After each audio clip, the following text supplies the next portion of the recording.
Hey guys, tonight we're stepping into a world of marching boots, mud-soaked banners, suspiciously pointy hats, and women who are somehow both completely exhausted and absolutely unstoppable.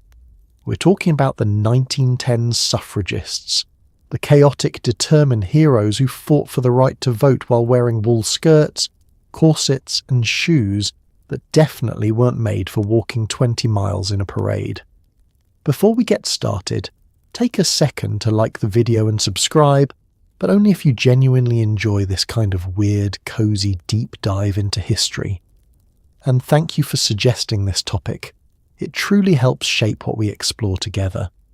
Feel free to drop a comment telling me where you're listening from and what time it is. If it's anywhere between midnight and forever, you're in the right place. Now dim the lights, turn on a fan for that soft white noise, snuggle into whatever blanket you didn't have to hand sew and get comfy. Let's pause for a moment. Have you ever wondered what suffragist life actually felt like?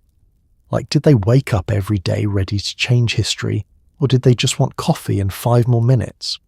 How many blisters did a woman get from marching in shoes built like decorative bricks? Did anyone ever lose a protest sign in the wind and just pretend it never happened? How many arguments broke out over whose turn it was to iron everyone's sashes? Did they train for protests like people train for marathons now? And seriously, what did you even do if your hat attacked you mid-speech? Anyway, congratulations. You've just woken up at 1910. The world smells like coal smoke. Everyone is wearing far too many layers. And you're holding a Votes for Women sash you definitely didn't order. Good luck. You wake up in a stuffy boarding house bedroom, wrapped in blankets that feel like they've been stuffed with aggressively judgmental sheep. Outside your window, trolley bells clang like they're announcing your destiny, and your roommate is already practicing her speech about gender equality before breakfast. It's not even 7 a.m, and somehow you already feel underpaid, undercaffeinated, and overcommitted to changing the world. The room around you is barely brighter than the inside of a teapot. The wallpaper is peeling in polite little curls, the kind that whisper rent is due, and the draft from the window insists on reminding you that heating is still a luxury for people who don't spend their evenings printing pamphlets in a damp basement. The floorboards creak whenever someone breathes too loudly, which means your day begins with a wooden symphony of complaints the moment you swing your legs out of bed. Let's talk about the bed, actually. Calling it a mattress is an act of optimism. It's lumpy in that special early 20th century way, where every spring feels like it's personally offended by your existence. You slept, technically, but your spine is filing a grievance. You stretch, sort of, and every joint makes a sound like a small animal stepping on a kazoo. Your roommate doesn't notice. She's standing in front of the mirror, adjusting her collar and reciting lines with the emotional intensity of a Shakespearean actor who's had one too many cups of tea. "We demand a voice," she shouts. The mirror fogs slightly out of self-defense. You mumble something encouraging which comes out sounding like "mph," but she nods anyway because supporting each other is part of the job. You stand and take your first true breath of the morning. The curious mixture of coal smoke, laundry starch, and the faint aroma of someone downstairs making oatmeal that has never once been described as pleasant. The building hums with life. Women chatting, footsteps shuffling, pipes rattling like they're trying to escape. Boarding houses were the unofficial headquarters of suffrage energy. Cramped, noisy, and absolutely essential. It's cold. Not open the window to get some fresh air cold. More like, why does my breath look like a cartoon ghost? Cold. You wrap your shawl around your shoulders and debate whether to put on your shoes yet. But the shoes are across the room, and the floor looks like it's roughly the temperature of a disappointed glacier. You finally brace yourself and step forward anyway, because history won't march itself. As you move through the room, every item reminds you of the life you've chosen. The stack of pamphlets on the dresser, the half-repaired protest sign leaning against the wall, the ink stains on your fingers that no amount of scrubbing will ever fully remove, your hat, your enormous wide-brimmed, slightly floppy hat, perched on a chair like a loyal, mildly ridiculous companion. The suffrage movement didn't have uniforms, not officially, but your hat has seen things and deserves retirement benefits. You pause at the basin to splash water on your face. The water is cold enough to revive the dead, which is appropriate because you feel emotionally deceased. You pat your cheeks, blink at your reflection, and think, is this what resilience looks like, or am I just tired? The answer, unhelpfully, is both. Downstairs, someone is calling your name. Probably the landlady, reminding you that the kettle is finally boiling, or that you left your gloves in the hallway again, the 1910s version of modern you left your phone on the counter. You grab your shawl, your gloves, your hat, which refuses to sit straight, and your sense of purpose, which at this hour weighs about the same as a tea bag. You step out of your room, the hallway buzzing with women on missions. Someone's discussing march routes. Someone else is arguing about the colour of sashes. A new arrival is asking which bed is hers, and 3 people are directing her at once. It's chaos, it's community, it's loud, and it's the sound of history warming up. As you make your way toward breakfast, rubbing sleep out of your eyes, one thing becomes perfectly clear. Being a suffragist isn't glamorous. It's early mornings, cold water, loud roommates, and beds that have opinions. But it's also purpose, momentum. The quiet, stubborn thrill of waking up knowing you're helping build a world that doesn't exist yet, and that somehow is enough to get you downstairs. Let's talk fashion, or whatever this era thinks fashion is. You shimmy into a corset that instantly removes 3 ribs worth of optimism, slide into a wool skirt with the aerodynamic properties of a soaked carpet, and top it off with a hat large enough to qualify for its own congressional hearing. Somehow this outfit is considered appropriate protest attire. The whole process begins with the corset, which despite being marketed as supportive, really just feels like being politely strangled by an overly affectionate Victorian octopus. You inhale, or at least try to, and feel the garment tighten around you with the emotional sensitivity of a tax auditor. Historical accuracy insists this improves posture. Experience insists this improves your chances of passing out in a trolley. Next comes the blouse, a crisp starch piece of fabric that rustles like it has unresolved tension with everyone in the room. It's stiff in a way only 1910s clothing can be, like someone ironed it angrily while contemplating their life choices. The tiny mother-of-pearl buttons mock you openly. The top one refuses to fasten, the bottom one refuses to stay closed, and the middle ones have decided to retire early due to stress.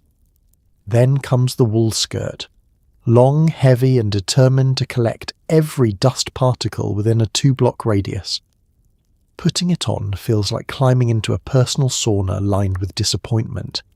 It swishes as you walk, not elegantly, but with a slow, dragging sound of fabric contemplating its own mortality.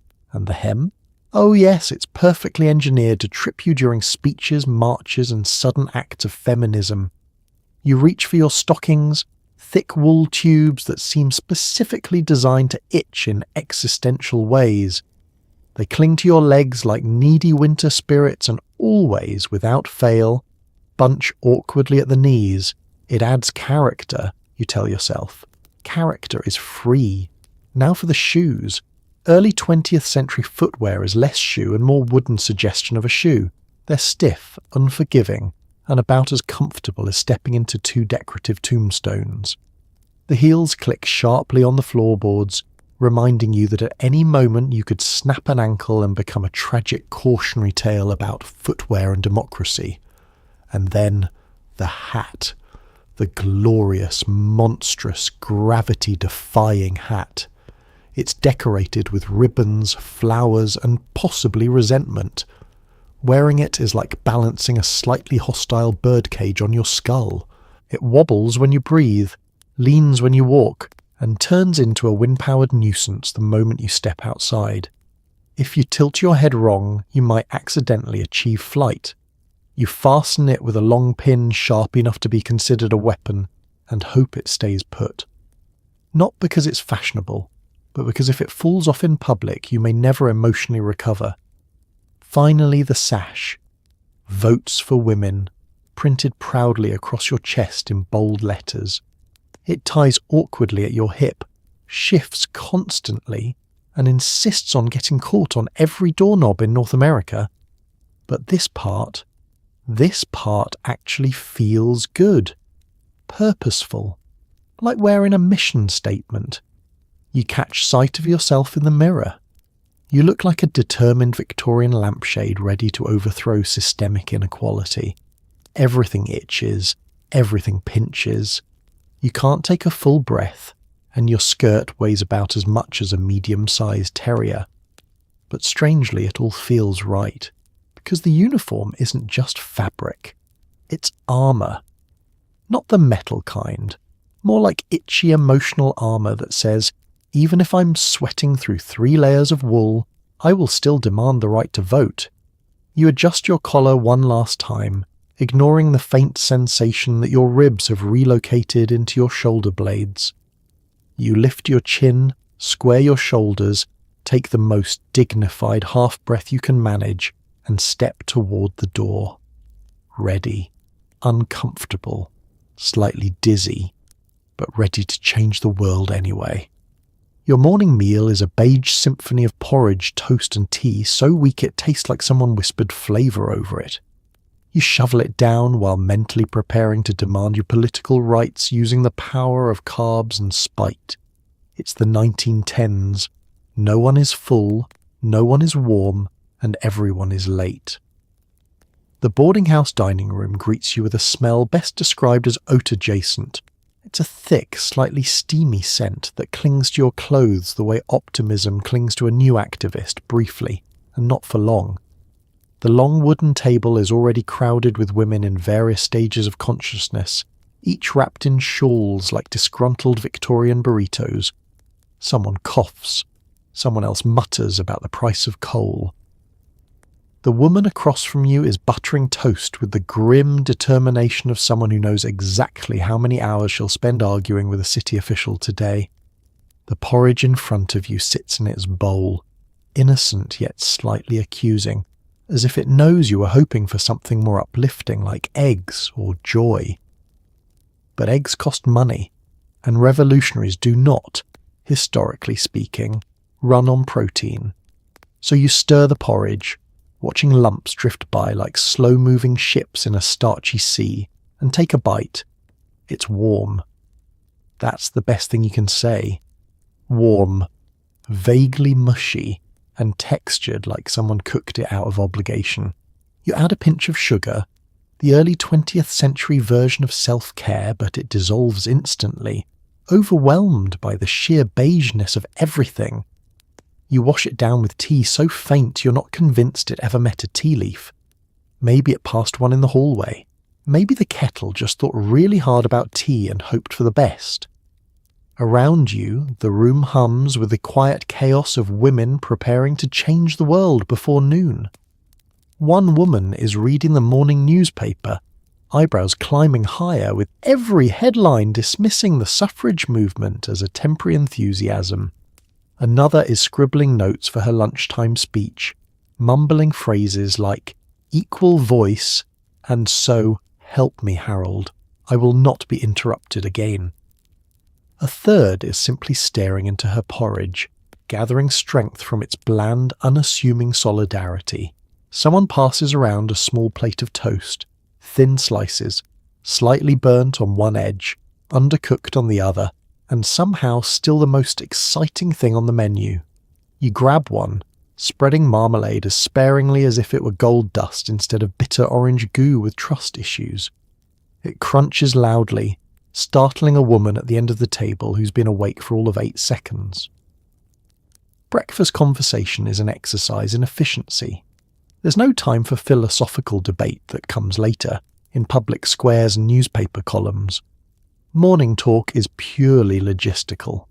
Who's bringing the banner poles? Did anyone remember to pick up the donated ribbons? Does Margaret still have that megaphone, or did it run away after last week's incident? The dining room clock ticks louder with every passing minute.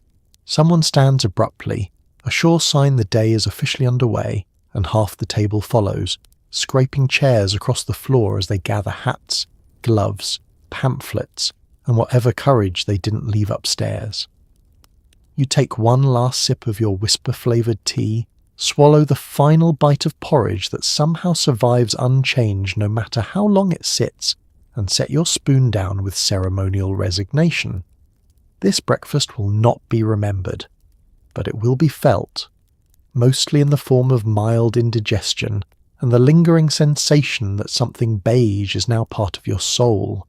But as you stand, gathering your sash and straightening your collar, something settles in your chest, a quiet, steady certainty. Breakfast may have been uninspiring, but it fueled you all the same. Revolutions aren't built on luxury. They're built on moments exactly like this. Cold mornings, weak tea, shared tables, tired laughter, and women who keep showing up anyway. You tie your hat securely, breathe in the scent of porridge lingering in the air like a faint moral support system, and head toward the door. The fight for equality begins on an empty stomach. But it begins. You reach for your votes for women sash, a delicate ribbon capable of poking you in 6 places at once. You safety pin the ends together while praying you don't bleed for the cause before even leaving the house. It's amazing anyone survived clothing in this century. The sash itself lies draped over the back of a chair, shimmering proudly in its green, white and purple splendour, like a tiny banner announcing that you are both committed to democracy and in immediate danger of puncture wounds.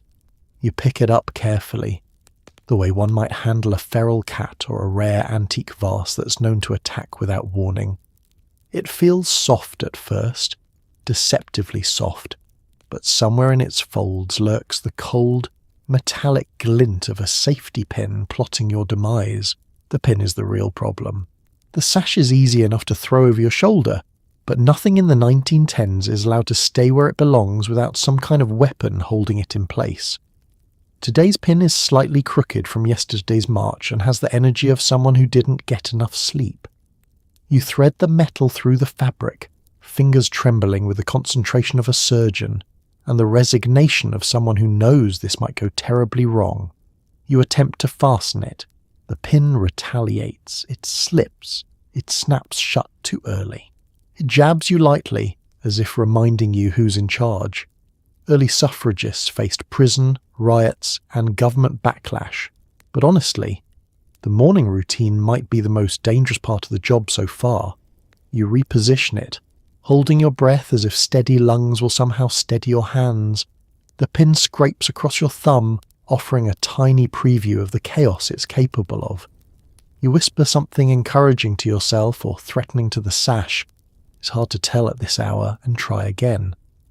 Meanwhile, your roommate watches from across the room with the weary expression of someone who has seen far too many sash-related injuries. She offers advice that is both helpful and deeply unhelpful. Just be careful. Yes. Brilliant. Why didn't you think of that? You finally get the pin through the first layer of fabric, and victory feels so close you can almost taste it. You guide it through the second layer, inch by inch, praying to whichever benevolent spirit oversees textile safety. The sash tightens into place across your chest, boldly declaring your political stance and your willingness to risk tetanus for it. But of course, it immediately tilts to the left. You adjust it. It tilts to the right. You adjust again. Now it's too high. You tug it down. Now it's too loose. It shifts the way a toddler wearing a superhero cape shifts, with enthusiasm but absolutely no structural integrity. You sigh and start over. The sash finally lies flat against your blouse, though it still carries a faint aura of mischief. You smooth the edges, pretending you have control over your own clothing. With the sash pinned, you step toward the mirror for inspection. The mirror, which has survived 3 tenants and 1 small fire, reflects an image of determination wrapped in wool and hope. You look like a woman ready to argue with a senator and trip over an inconveniently placed doorknob. There's something powerful about seeing that sash across your shoulder, even if it also vaporizes any chance you have of maintaining personal space. It's not just fabric, it's a declaration, a uniform, a portable billboard, a medieval banner condensed into something that keeps getting tangled in your own arm. Historically, suffragists took great pride in their sashes, often sewing them by hand or buying them from fundraising bazaars. They were symbols, not just of the movement, but of belonging to something bigger, louder, and more hopeful than any single morning routine could dampen.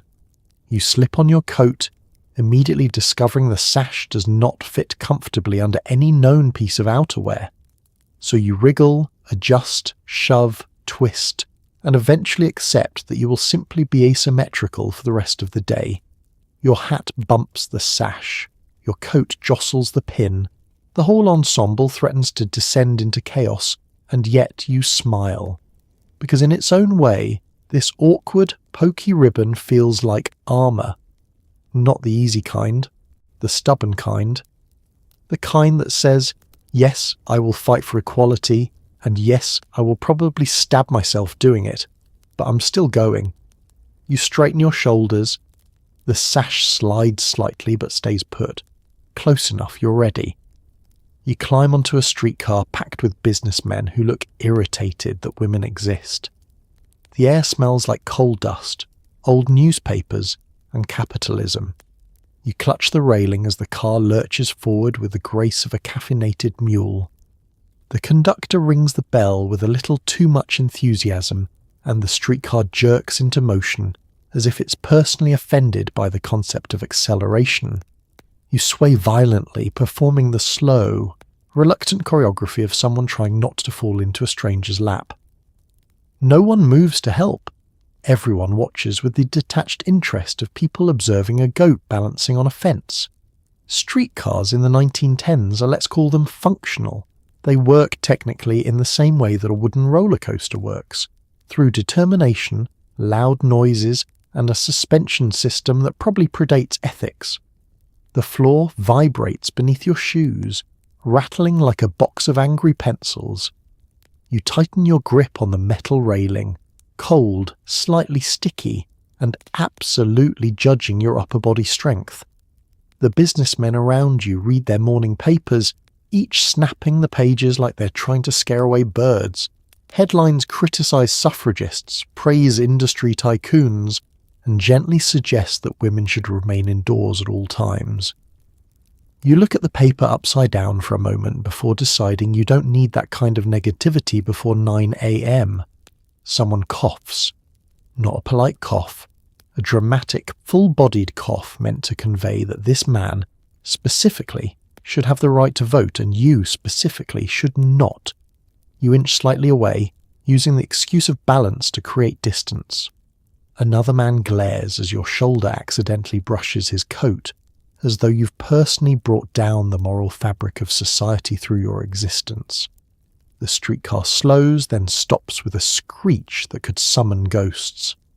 More passengers pile in, shop girls with aprons, factory workers with soot-stained sleeves, and one elderly woman clutching a basket full of mysterious baked goods that smell suspiciously like determination.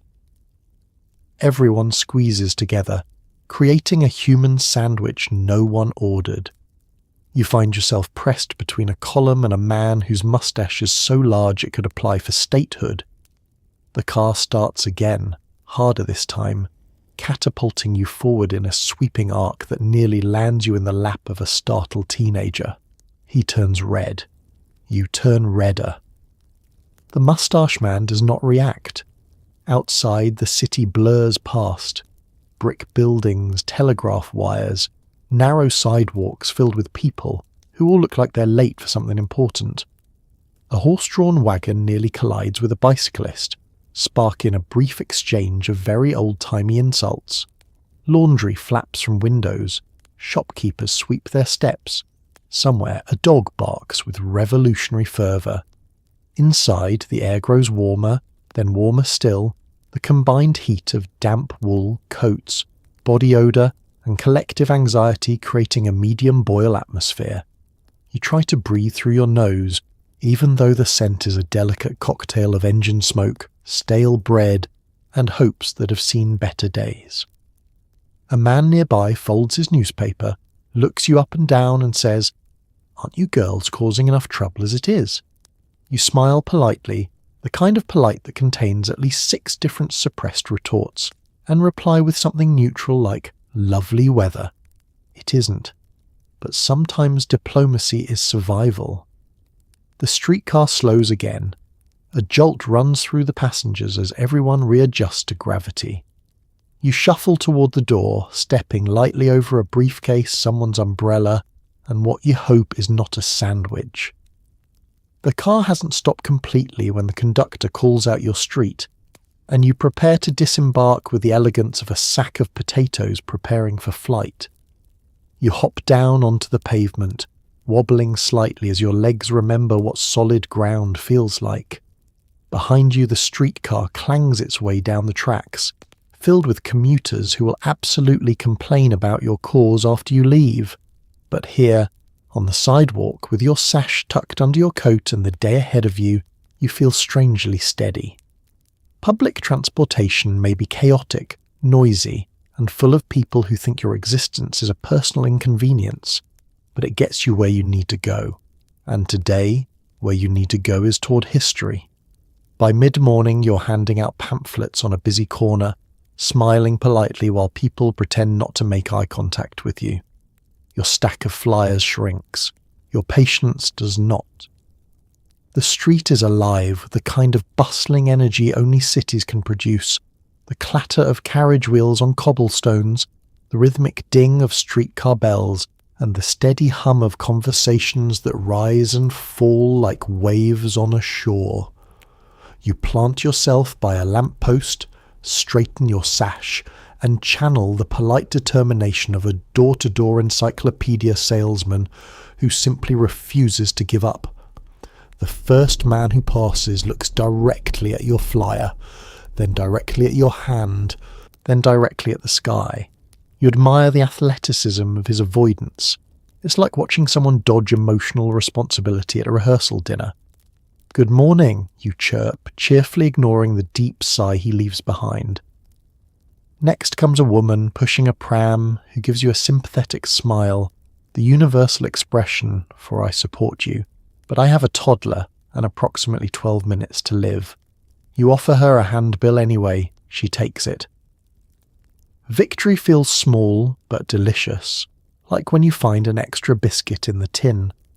You hold out another flyer to a passing gentleman, who waves his cane vaguely in your direction, mutters something about nonsense and keeps walking. You check your arm, still attached. Good.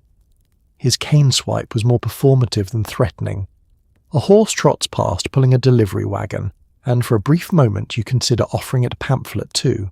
After all, the horse has made more eye contact with you today than half the pedestrians. The printing on the flyers is bold and slightly smudged. The cost of using a press whose best years were probably before your parents were born.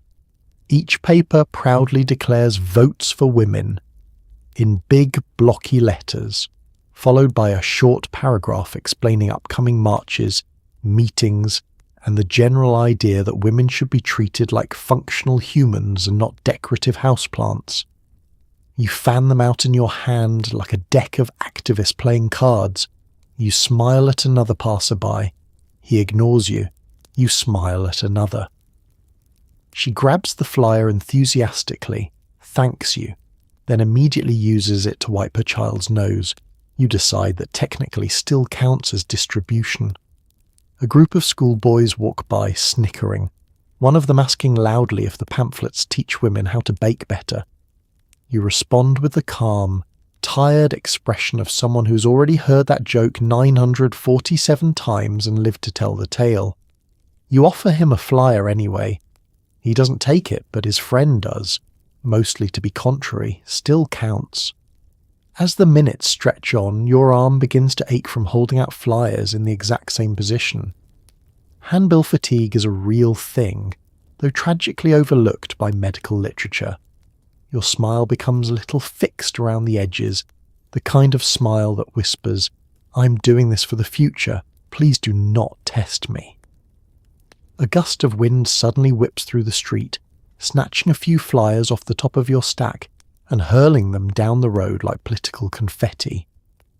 You chase after them for a moment before remembering that once a pamphlet has tasted freedom, it's no longer yours to retrieve. Let the wind do its own activism. You return to your corner, slightly breathless but undefeated. Another woman approaches, looking curious. You offer her a flyer.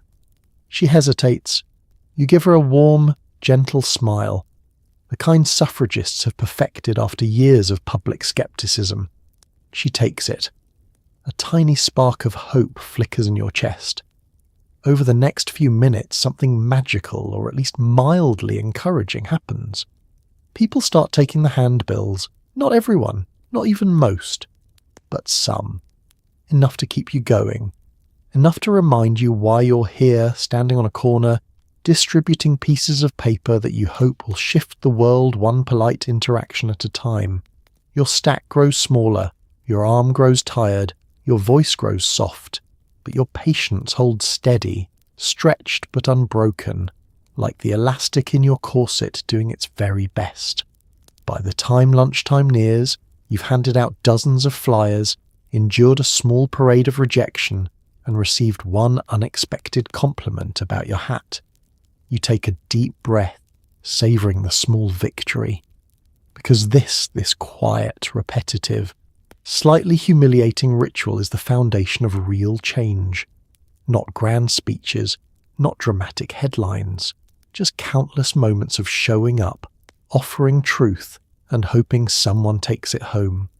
You tuck the last flyer under your arm and step away from the corner, one tiny piece of the revolution, complete. A man shouts something deeply unnecessary from across the street. You sigh.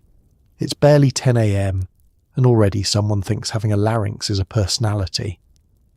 It starts, as it always seems to, with a voice projecting across the road like an opera singer who never learned technique but absolutely mastered confidence. He cups his hands around his mouth, leans forward and declares something along the lines of "Go home," or "Where's your husband?" or your personal favourite, "Women don't need to vote, they shop." His friends laugh. You do not. You stand there, adjusting your hat. A hat that has survived wind, streetcars, and at least 2 near duels with low-hanging signs, and remind yourself that responding to hecklers is not on today's agenda. You have pamphlets to hand out, a meeting at noon, and approximately 6 teaspoons of emotional energy. And frankly, none of that can be spent arguing with a man who still uses pomade like it's an Olympic sport. You turn away politely, which of course he interprets as an invitation to yell louder. Harassment, you've learned, is something of a team sport for certain men of the 1910s, particularly those who have never been denied anything except maybe affection. He crosses the street now, shouting something about women's proper place. You notice he walks like someone who's never carried a laundry basket or hurried anywhere in his life. The streetcar behind him clangs its bell, and for one exquisite moment you hope it startles him into silence. It does not. A few businessmen pass by, giving you that look, the one that says both ignore him and this is your fault for existing in public. You respond with a neutral expression so serene it should earn its own Saint's Day. Internally, however, you're pondering the revolutionary power of earplugs. Another heckler joins in, clearly inspired by the first. He offers a dazzlingly original line about suffragists being unlovable. You resist the urge to applaud his creativity. Somewhere deep inside you, a small voice whispers, "He probably thinks broccoli is spicy," which helps more than it should. A pair of older ladies walks by, clutching their handbags and glaring disapprovingly at the men. One of them mutters, "Shameful behaviour," before adding quietly to you, "Carry on, dear." Their support feels like a tiny warm candle in a very drafty hallway. A constable stands on the corner pretending not to notice anything. He observes the scene with all the passion of a man watching paint dry on a wall he does not own. Harassment laws won't show up for decades, but apathy. Apathy is already here and thriving. Another shout rings out. "Why don't you smile?" You blink slowly. You consider smiling. Then you decide not to. Your face belongs to you after all, possibly the most radical thing you can assert in this moment.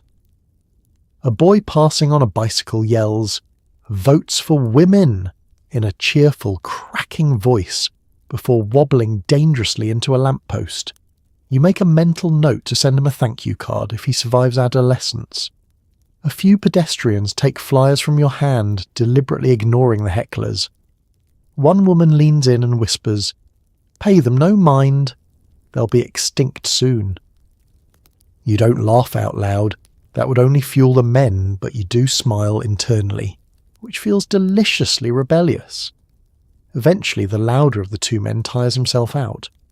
Perhaps he remembers he has a job, or perhaps gravity finally pulls him back to whatever sidewalk shaped him.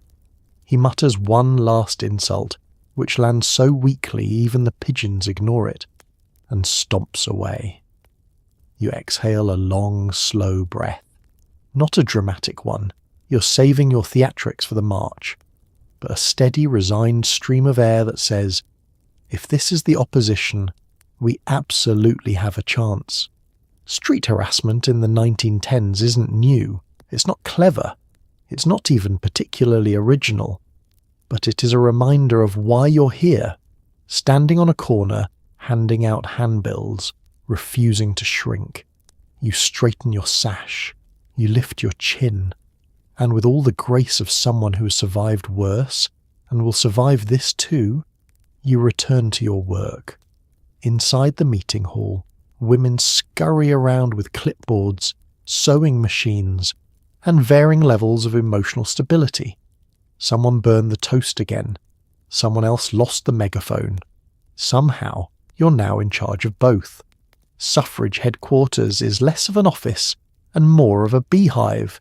If the bees were wearing enormous hats and muttering about parliamentary procedure, the moment you step inside, a wave of warm, tea-scented air washes over you. It's comforting until you realise the warmth comes mostly from an overworked radiator and 20 women talking at once about completely different emergencies. The room is packed to the brim. Tables overflow with leaflets, fabric scraps, button-making supplies, and half-repaired banners that read things like, "Votes for W me," because someone ran out of paint halfway through. A sewing machine thumps steadily in the corner, operated by a woman whose gaze suggests she's been awake for 37 hours and has transcended mortal limitations. Someone hands you a clipboard, then takes it back, then hands it to you again because they forgot why they needed it. You tuck it under your arm. Clipboards are currency here. Not actual tools, emotional support objects with hinges. A kettle whistles shrilly from the back of the room. The kettle is the single most overworked member of the suffrage movement. Every 5 minutes someone pours tea into mismatched mugs, creating a steady stream of lukewarm morale. You grab a cup, even though the tea tastes faintly of metal and despair. It's still comforting in the way a warm hug from a very tired aunt might be. Across the room, 2 women argue gently, which is to say loudly, about the correct shade of purple for the sashes. One insists on royal plum, the other on grape dignity. You briefly consider stepping in before remembering you barely survived the sash pinning this morning. You let them work it out. They always do. Eventually. Meanwhile, on the other side of the hall, a cluster of volunteers attempts to fix the misbehaving megaphone. The megaphone is a character in its own right, a temperamental brass dragon that either blasts sound at hurricane levels or refuses to work entirely. Someone asks if you know where it is, and unfortunately you do. It's buried under a pile of sheet music and unfinished posters. You retrieve it with the reverence of someone lifting a cursed object from a tomb. The moment you place it on the table, someone else shouts, "There it is," and immediately snatches it away, holding it aloft like a newborn lion in a very political version of the Lion King. It squawks loudly in protest. Everyone jumps. Tea is spilled. Again.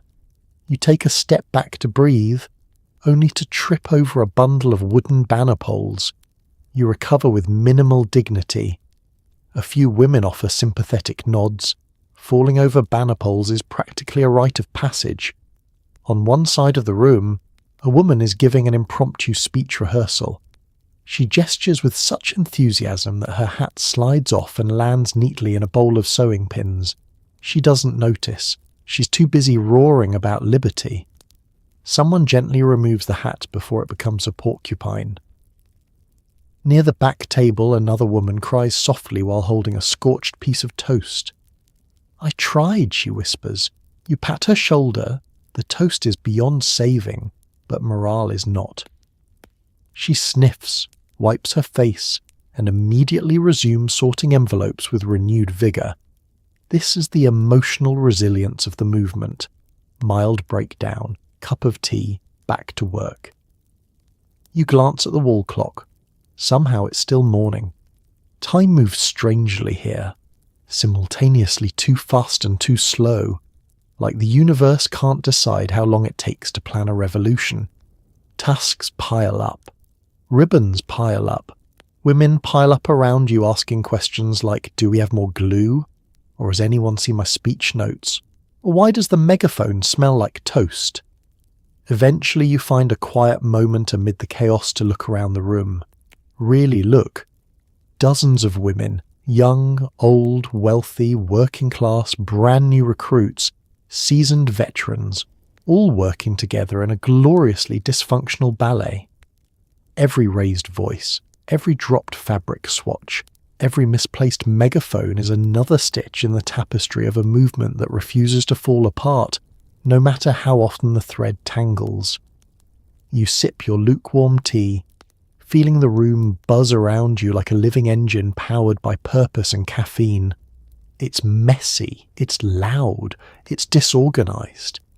And yet somehow, impossibly, it works. Because this isn't just a headquarters, it's the heartbeat of the revolution. You sit down with a pot of ink and the worst pen imaginable. Your goal, craft a powerful speech. The pen's goal, wage psychological warfare. The pen is a long, slightly bent metal nib attached to a handle that feels like it was carved by someone who had never met a human hand. You dip it into the ink, a deep brooding black that smells faintly of determination and possible regret, and hope it doesn't immediately blot. It does. A spider-shaped splatter appears on your note card, announcing to the world that eloquence will not be joining you today. You sigh and start again. The table in front of you is covered in the typical materials of suffrage speechcraft: note cards, blotting paper, a cup of tea that has cooled into sadness, and the remains of a sandwich you forgot to finish. Around you, the headquarters hums. Someone is typing on a typewriter 3 rooms away, producing a metallic clacking rhythm like a small horse tap dancing. Someone else is arguing about whether justice or equity sounds more intimidating on a banner. You bend over your card and write the first line of your speech. "My fellow citizens." The pen immediately scratches the word citizens into a series of jagged peaks, like a nervous mountain range. The ink pools at the bottom of each letter, giving the impression that your message is being delivered from underwater. You mutter at the pen. The pen is unmoved. Writing speeches in the 1910s means working without the luxury of deleting. There is no erase key. There is no backspace. There is only ink, paper, and the haunting awareness that one sneeze could obliterate your entire argument. Every line must be intentional. Every smudge is a legacy. You dip the pen again, very carefully this time, holding your breath as though your lungs might somehow jinx the process. You begin writing the next sentence, crafting your message with the precision of a jeweller set in gemstones. It goes well for approximately 1 word before the pen skids, leaving a long tail of ink that resembles a startled eel fleeing the page. You close your eyes, you breathe, you remember your mission, votes for women, deep breath, try again. You turn the card over and attempt a new angle. You jot down bullet points. Why we march, why we speak, why this movement matters, why that one congressman is wrong about literally everything. The pen blots again. A small, inky bruise appears next to congressman, which feels accurate. You reach for a fresh note card. This is your 5th or 7th. Cards blur together in a papery haze. You briefly entertain the idea of writing your speech on a bedsheet instead. More room, less pressure. But you suspect the audience may not appreciate you unfurling a giant manifesto like a pirate flag mid-march. You sip your cold tea. It tastes like disappointment and dishwater, but you swallow it anyway because hydration is important for public speaking. You look back at your card, now dotted with encouragements you've written to yourself in the margins. Speak clearly. Remember to breathe.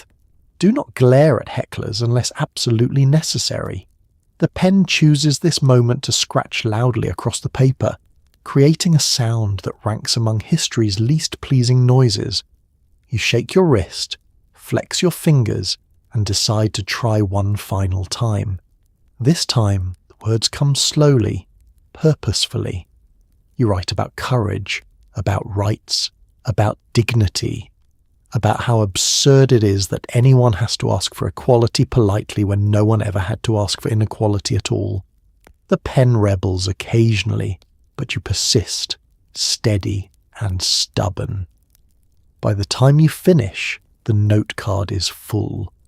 Your handwriting leans slightly to the left like it's exhausted but proud. You set the card aside and fan it gently, praying it dries without warping into some kind of motivational potato chip. You look at your work, truly look at it, and feel something warm in your chest. It isn't perfect, it isn't neat, it isn't even entirely stain-free. But it's yours, your voice, your message, a tiny paper engine that, in a few hours, will help power a movement. You stack the finished card with the others, straighten your sash and whisper to the pen, "We'll fight again tomorrow." It glints back at you menacingly. You join 3 women painting massive protest banners on the floor. Within 10 minutes, you've stepped in paint twice, ruined your skirt once, and invented 2 new swear words. The banner painting room, if you can call a drafty back hall with questionable lighting a room, is already buzzing when you arrive. Long sheets of uncooperative canvas are spread across the wooden floor, held down at the corners by teacups, boots, and one very heavy dictionary borrowed from a woman who strongly believes vocabulary wins revolutions. Jars of paint sit everywhere, uncapped, brimming with colours that promise bold statements and permanent stains. A faint chemical smell lingers in the air, combining with the scent of dust, tea, and determination. It's not unpleasant exactly, but it's definitely the kind of atmosphere where you feel one deep inhale away from hallucinating motivational slogans. You kneel on the floor, knees cracking like vintage furniture, and immediately realise your skirt is much too long for this activity. It drags through a puddle of purple paint the moment you lean forward. You lift the fabric in horror, watching as a violet smear blooms across the hem like a floral design created by an extremely disappointed ghost. Across from you, Clara is painting giant block letters with the focus of someone performing heart surgery. Her strokes are smooth, controlled, and maddeningly perfect. Next to her, Margaret paints with the intensity of a woman scrubbing the memory of a bad date. Vigorous, emotional, and unpredictable. Her letters wobble like they've had too much tea. Meanwhile, you attempt a simple V and somehow produce a shape that looks like a startled goose. Someone coughs, someone else says, "Lovely," you're unconvinced. The floorboards shift as another woman enters the room, causing your paint jar to wobble dangerously. You catch it just in time, steadying the jar like it's a newborn child made of liquid chaos. The woman who entered apologizes, then trips over a canvas edge, creating a ripple effect that nearly takes out 2 posters and a tray of brushes. It's fine. Everything is fine. The revolution is fine. You reposition yourself, pretending you have control over your limbs. The brush is too long, the handle too thin, and the bristles have the exact emotional stability of cooked spaghetti. Every letter you paint leaves behind trails, drips, or blotches that resemble abstract art more than political messaging. Margaret leans toward you and whispers, "Just remember, people will see these from far away." It's comforting until she adds, "Hopefully very far." A gust of cold air suddenly sweeps through the room when someone opens the door, sending papers fluttering and causing 2 drying banners to attempt escape. You lunge forward to save one, stepping directly into a dish of green paint. The dish squelches. Your shoe sighs. You now have 1 foot that looks like it's auditioning for a role in The Wizard of Oz. Everyone is too busy painting to notice your slow descent into chaos. Clara is perfecting her lettering. Margaret is accidentally adding an exclamation point so large it could be seen from space. Someone in the corner is stitching fringe onto a sash, humming a tune that suspiciously sounds like the tonal expression of mild panic. You return to your banner. The words "Votes for Women" stretch across the canvas, some letters bold, some shy, all slightly crooked. You step back to admire your work, only to realize you've left a trail of green footprints across the entire length of it. They march diagonally across the slogan like confused ants. You freeze. Then someone bursts into laughter. It starts with a snort, then a giggle, then full-bodied, tear-spilling amusement. Before long, the whole room is laughing, not cruelly, but in that warm, exhausted way people laugh when everything is too ridiculous to be sad about. You laugh too. You have to. Otherwise you'll cry, and crying only makes the paint run. After the laughter fades, Clara gently suggests incorporating the footprints into the design. Symbolic, she says, women leaving their mark. It's a generous interpretation. You accept it gratefully. You spend the next hour repainting, reshaping, rescuing, and occasionally crawling across the floor in ways that would alarm anyone with knowledge of ergonomics. Paint splatters everywhere, on the floor, on your elbows, in your hair. By the end of the session, your hands look like they've been dipped in tie-dye, and your skirt has achieved artistic ruin. But your banner, your messy, blotchy, lopsided banner looks heartfelt, loud, determined, revolutionary, and somehow, against all odds, beautiful. You lift it carefully, blowing on the paint to help it dry. Around you, other women do the same. The room feels different now, lighter somehow, connected. A glorious, chaotic patchwork of voices and hands and spilled paint that says more about the movement than any perfectly printed sign ever could. You smile. The disaster was worth it. Everyone argues over who gets to hold the front banner, who's walking next to whom, and who's banned from giving instructions after last time. You just want lunch. Planning a suffrage march in the 1910s is fundamentally a group project, and not the fun kind where you colour code everything and get snacks. No, this is the difficult kind, the kind where 12 leaders materialise out of nowhere. Half the group wants to rehearse chants, and someone inevitably brings up a spreadsheet even though spreadsheets have not been invented yet. The meeting starts optimistically enough. Clipboards are distributed. Tea is poured. Someone mentions unity. It's all very hopeful. Then someone asks, who's holding the main banner? Silence falls. A dangerous silence. The kind that precedes storms, revolutions, and family game nights gone horribly wrong, because the front banner is the prize position, visible, symbolic, and slightly terrifying due to its weight and unwieldy size. Whoever holds it must be strong, poised, and blessed with the balance of a circus acrobat. Naturally, 10 women immediately volunteer. Arguments break out. Margaret insists she held it last year and therefore has seniority. Clara says her arms are longer, which should count for something. A newcomer pipes up, suggesting a rotation, which earns her the kind of look usually reserved for people who interrupt priests mid-sermon. Meanwhile, you slowly eat the last crumbs of your biscuit, wishing you'd brought a sandwich. Next, someone brings up walking order. This topic always opens the gates of chaos. Who walks next to whom? Should tall women be in front or back? Should the older members be centred for visibility or moved to the side for easier pacing? Should the woman's political union contingent be alphabetised? Someone suggests organising by hat size. This is met with serious consideration. The discussion veers sharply when Mrs. Harwell approaches the chalkboard and begins drawing diagrams. These diagrams quickly become more complicated than the blueprints for a suspension bridge. Arrows everywhere, boxes indicating banner passing zones, footnotes noting potential tripping hazards. You quietly marvel at how a simple act of walking in a straight line has become a bureaucratic masterpiece. Of course, we cannot forget the Great Instruction debacle, the reason Eleanor is no longer allowed to give directions. Last month she attempted to coordinate march pacing using a system of whistles. The result? 3 women fainted, 2 accidentally sprinted ahead, and 1 horse became deeply confused.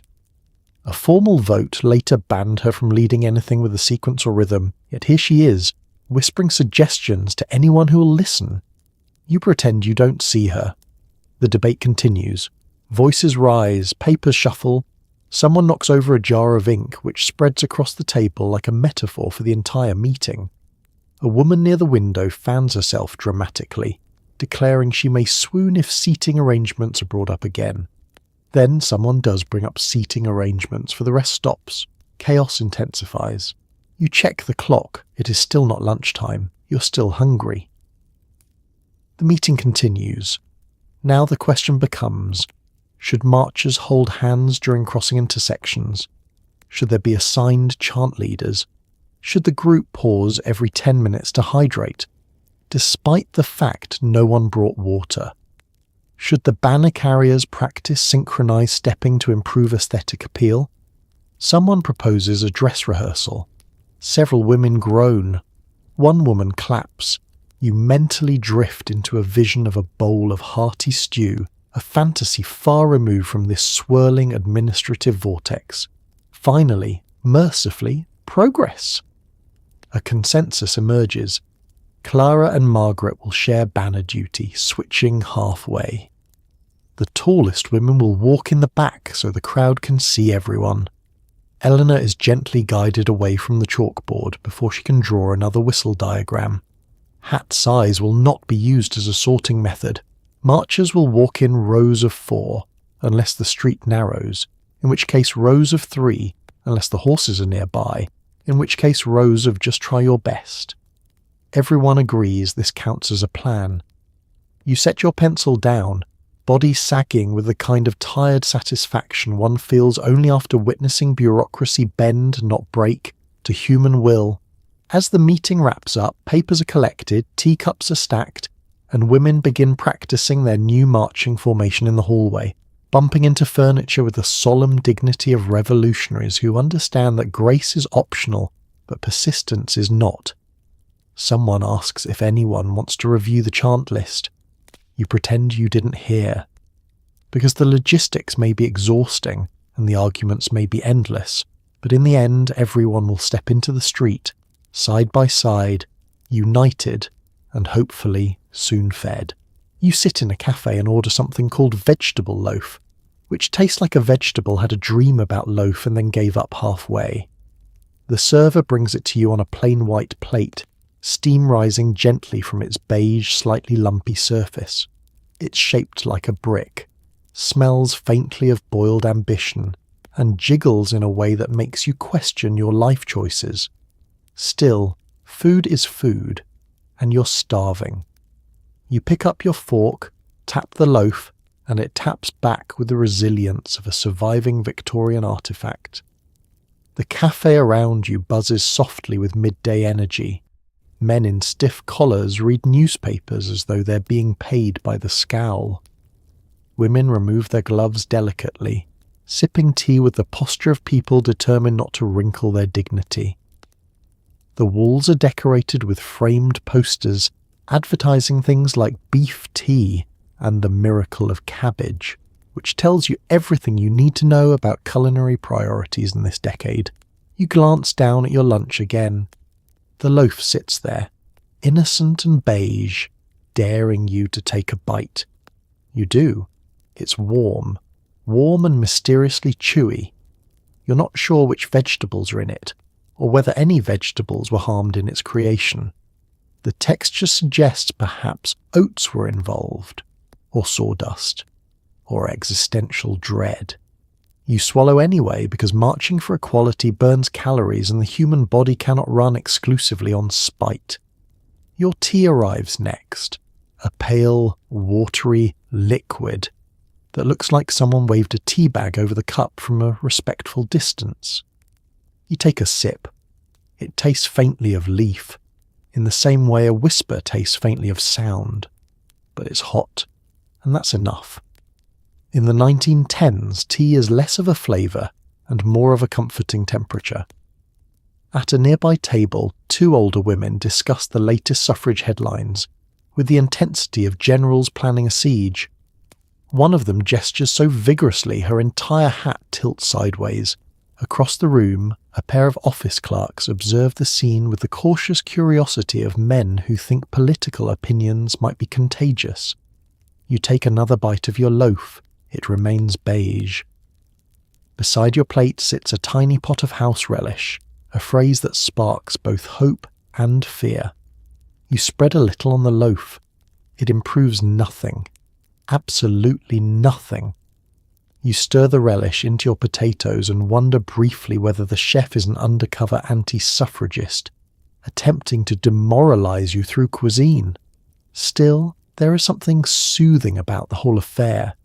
The clinks of cutlery, the hum of conversations, the way your hat feels slightly too tight but comfortingly present. The 1910s are full of hard edges, harsh critics, harsh laws, harsh shoes, but lunchtime offers a rare softness, even if the food itself could be used as a building material. A young waitress rushes by, dropping a plate of boiled something in front of the customer behind you. The food lands with a heavy thud, like an object that knows gravity personally. She gives you a sympathetic smile, noticing your valiant struggle with the loaf. You nod back the universal gesture for, "Yes, I am eating this. No, I do not know why." Halfway through your meal, your fellow suffragists begin trickling into the cafe. They slide into chairs, unwrap scarves, and exchange the usual morning battle reports. 3 men shouted at me. My banner broke again. I stepped in something unidentifiable. Is the vegetable loaf still terrible? You confirm that yes, it is. Orders are placed around you. Soups, stews, more beige items. The cafe smells of warm broth and mild exhaustion. One woman unwraps a sandwich from home that consists entirely of bread and a philosophical quantity of butter. You feel a flicker of envy. Still, as you look around, the moment feels almost peaceful. A tiny break between duties, a quiet harbour in the storm of activism, a chance to sit, breathe, sip lukewarm tea, and remind yourself that you're not fighting alone. You force down the last bite of loaf because revolutions require sacrifice. Then you place your napkin gently over the plate, as though tucking the loaf in for a long nap from which it will hopefully never awaken. You stand, gathering your things. The afternoon awaits, marches to plan, speeches to revise, crowds to persuade. Your stomach may be confused, but your purpose is not. And honestly, you've survived worse. Back at headquarters, someone says, "We can do this," and suddenly everyone is crying. It's fine. Emotional breakdowns are how movements grow. You've barely hung up your coat when the wave of collective emotion hits. The afternoon sun filters through the dusty windows just right, making everything look like it's happening in a sepia-toned memory, which feels appropriate, because half the women here are 2 sips of tea away from emotional collapse. You walk in intending to discuss marching routes, and instead you find 3 women hugging in the corner, while another fans herself with a pamphlet like she's reenacting a Victorian fainting scene. This is the post-lunch slump, suffragist edition. Everyone is tired. Everyone is overstimulated. Everyone's digestive system is still negotiating peace terms with the vegetable loaf. It starts innocently enough. One woman claps her hands and declares, "All right, ladies, we've got this." Her voice cracks halfway through, and for one fragile moment the room teeters between motivation and meltdown. Motivation loses. Margaret bursts into tears first, quietly, politely, like she's apologising for leaking. Clara starts next, dramatically, clutching her hat to her chest as if overcome by a tragic opera. Then Eleanor begins crying the way she does everything, loudly and with full commitment. Before long, at least 7 women are misty-eyed, 2 are sobbing into handkerchiefs, and 1 is comforting a chair because she thought it was a person. You gently pat someone's back, unsure whose. It's a blur of wool coats and emotional vulnerability. Someone sets a kettle on the stove, the suffragist equivalent of triage. Tea is poured into mismatched mugs and handed around like tiny ceramic life rafts. You take one. It tastes like weak chamomile and collective fatigue, but it helps. Hot beverages always help. The meeting that was supposed to start promptly at 1 has now turned into an impromptu support group. Clipboards lie abandoned on the table like forgotten battlefield relics. A basket of sewing supplies has been repurposed to hold tissues. Someone brings in biscuits from the kitchen, stale but symbolic. Eventually the tears shift into talking. One woman wipes her eyes and admits she hasn't slept in 3 days because she's been sewing banners by candlelight. Another confesses she keeps losing her voice because she practices speeches out loud in the hallway at night. Someone else mumbles that she accidentally glued her glove to a poster this morning and had to pretend it was an intentional artistic flourish. You all nod in understanding. These are normal things, these are movement things. Then someone brings up how exhausting it is to be constantly dismissed, interrupted, and underestimated. Another woman shakes her head and says she's tired of men calling the movement a passing fad, as if women have not been annoyed for thousands of years. The room erupts in fierce murmurs of agreement. These conversations spill out layer by layer, like the peeling of emotional wallpaper. You talk about fear, fatigue, frustration, hope. How the newspapers twist your words, how your families worry. How sometimes, when hecklers shout, it feels like your resolve gets chipped just a little. No one raises their voice, no one storms out. Instead, everything softens. These breakdowns aren't weaknesses, they're pressure valves, the human kind. You sip tea and feel yourself settling, not into despair, but into solidarity, a warm, unruly blanket woven from shared exhaustion. After a while, the room grows quieter. The kettle hisses softly. Someone blows their nose in the background with the emotional intensity of a trumpet solo. You feel the atmosphere shift, the way storms shift right before skies clear just a little. Then comes the turning point. A young woman near the back who hasn't said a word until now lifts her head and whispers, "Still we're doing something important, aren't we?" The entire room exhales at once. Margaret sniffles. Clara nods vigorously. Eleanor blows her nose again. And for the first time all afternoon, the heaviness in the air finally lifts. You stand a little straighter. So does everyone else. The tissue basket is pushed aside. Clipboards are reclaimed. Pens are re-inked. The meeting slowly, tenderly reforms itself like a phoenix rising from emotional ashes and half-eaten biscuits. Someone repeats, "We can do this." This time more firmly, less teary, more certain. You look around at the red-rimmed eyes, crooked hats, rumpled skirts, and tea stains, at these tired, determined women who, even on their worst days, still show up and still fight, and you believe it. Maybe emotional breakdowns really are how movements grow, and maybe, just maybe, that's exactly why they work. A group of women insist voting will ruin civilization. You smile politely while wondering how civilization survived their opinions. They approach you in a compact cluster, moving with the coordinated precision of geese migrating south. That same purposeful stride, that same faint air of honking judgment. Their hats are immaculate, their gloves are spotless, their expressions could curdle fresh milk. You brace yourself.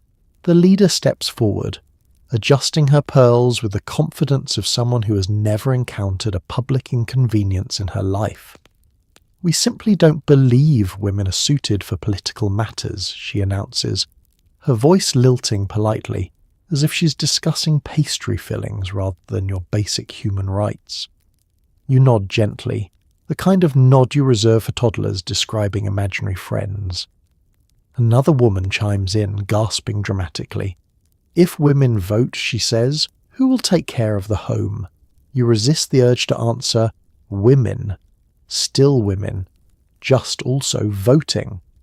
Instead, you let out a soft diplomatic, They continue, each sentence spiralling gracefully into the next, like a carousel powered entirely by misplaced confidence. Voting will overburden the female mind, one declares. Women are too emotional. Another adds, politics is a man's responsibility. A third whispers, next thing you know, women will want to be doctors. They clutch their handbags as though the thought alone might summon a stethoscope.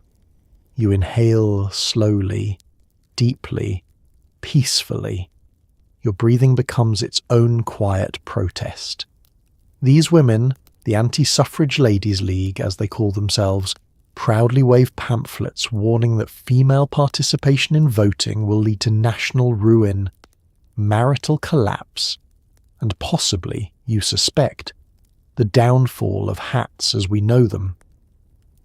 Their literature is printed on the thick, expensive paper you wish the suffrage movement could afford, featuring illustrations of hysterical women neglecting babies while reading political leaflets. The horror. One of them leans in conspiratorially.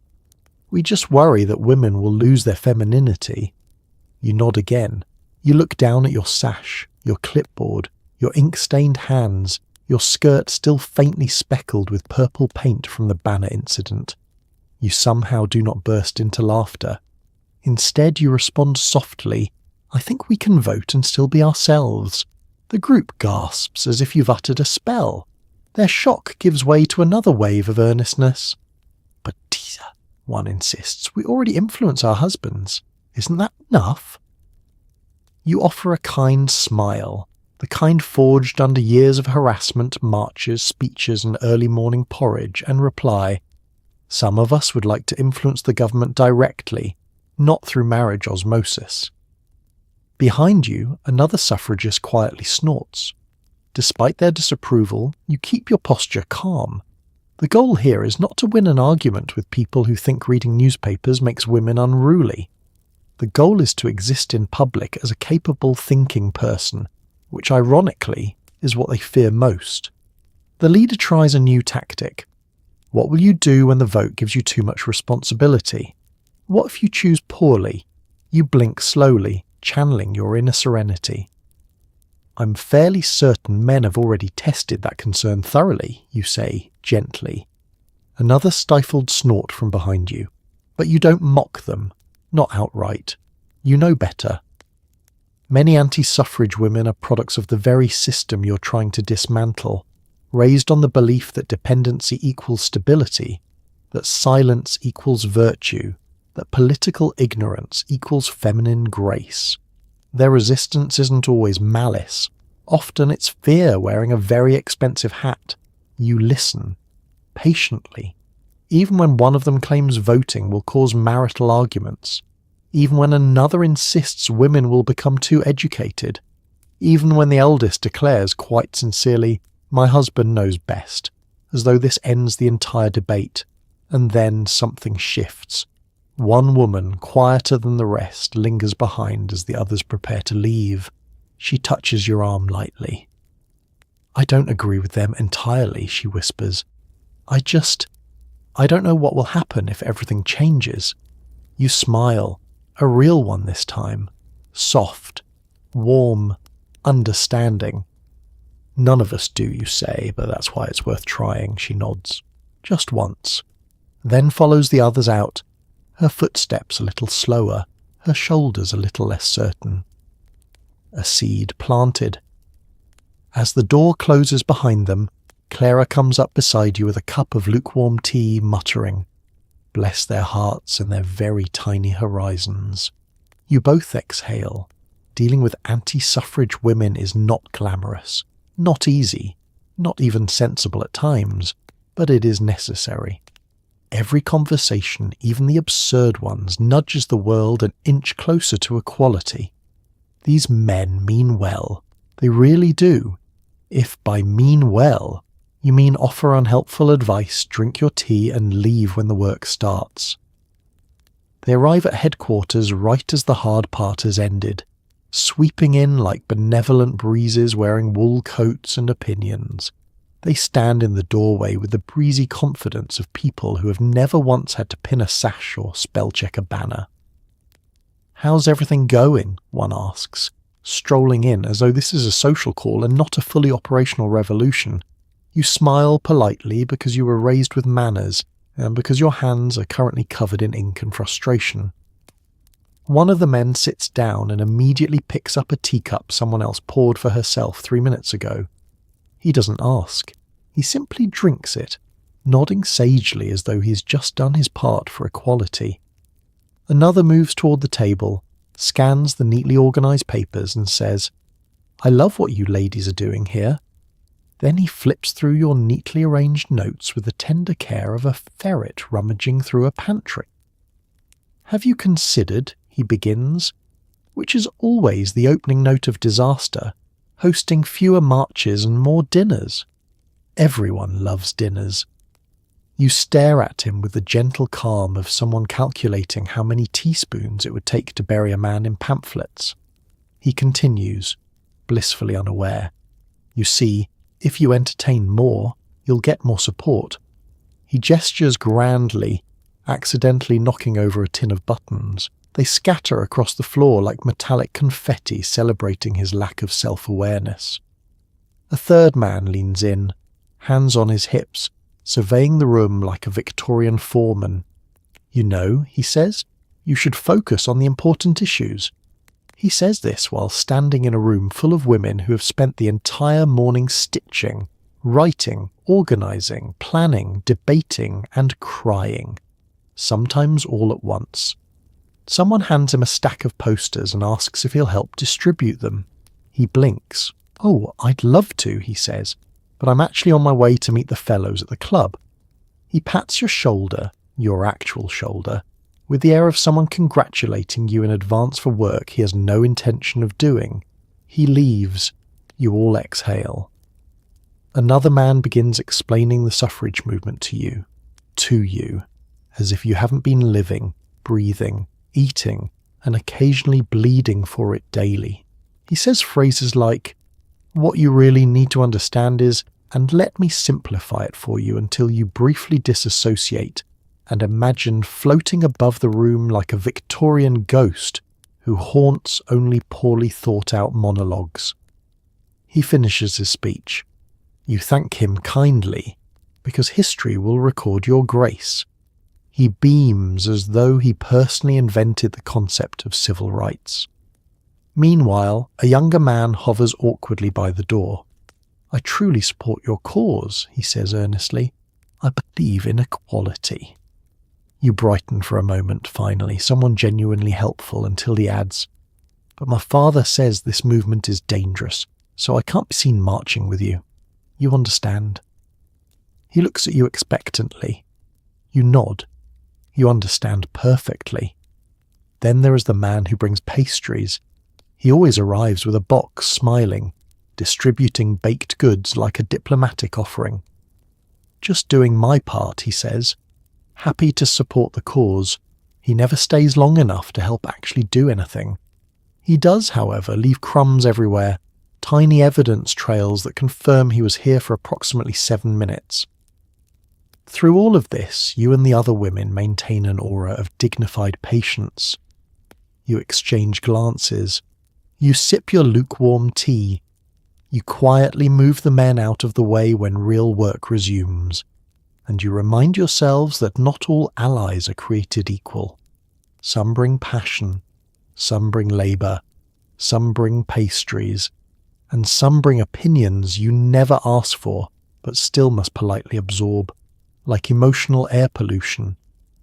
Eventually, one of the men stands, stretches dramatically as if supervising your work has physically taxed him, and says, "You're doing wonderful things."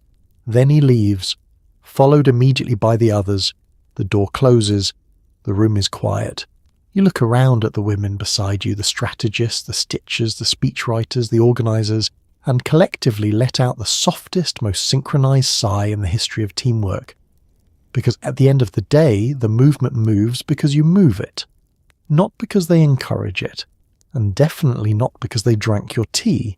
The new pamphlets are supposed to arrive. They do not. Somewhere, a printer is asleep, and your entire afternoon schedule is now ruined. You stand by the front window like a forlorn Victorian heroine waiting for a ship that is absolutely not coming in. Every few minutes, a carriage rattles past and your hopes lift, only to collapse again when it turns out to be delivering cabbages or a mattress or something else that is decidedly not political literature. Behind you, the headquarters buzzes with increasingly frantic energy as the realization sets in. No pamphlets means no outreach, no evening distribution, and absolutely no chance of impressing the journalist who promised to stop by later. Clara appears at your elbow, clutching her clipboard like it's a flotation device on a sinking ship. "Have you called the printer?" she whispers, as if speaking too loudly might frighten the pamphlets farther away. You nod. You have called the printer. Twice. The first time, a young boy informed you that the foreman was resting his eyes. The second time, someone assured you the job was nearly done, which is a phrase so vague it might mean anything, including that the paper hasn't actually been invented yet. Margaret rushes into the room next, waving a half-finished poster. "They're not here yet," she says, already knowing the answer. Her eye twitches. You have seen that twitch before. It signals the beginning of what historians might one day politely refer to as a great unravelling. "We can improvise," someone suggests, an optimistic idea, a dangerous idea. Because improvisation, in suffrage headquarters, usually means someone grabs a bottle of ink and 24 scraps of paper and tries to hand-letter an entire manifesto before tea break. And the results are, let's call them abstract. You still have nightmares about the time someone spelled women's rights as woman's rights, turning the whole message into something that sounded suspiciously occult. You check the clock. Time mocks you. Minutes pass like hours.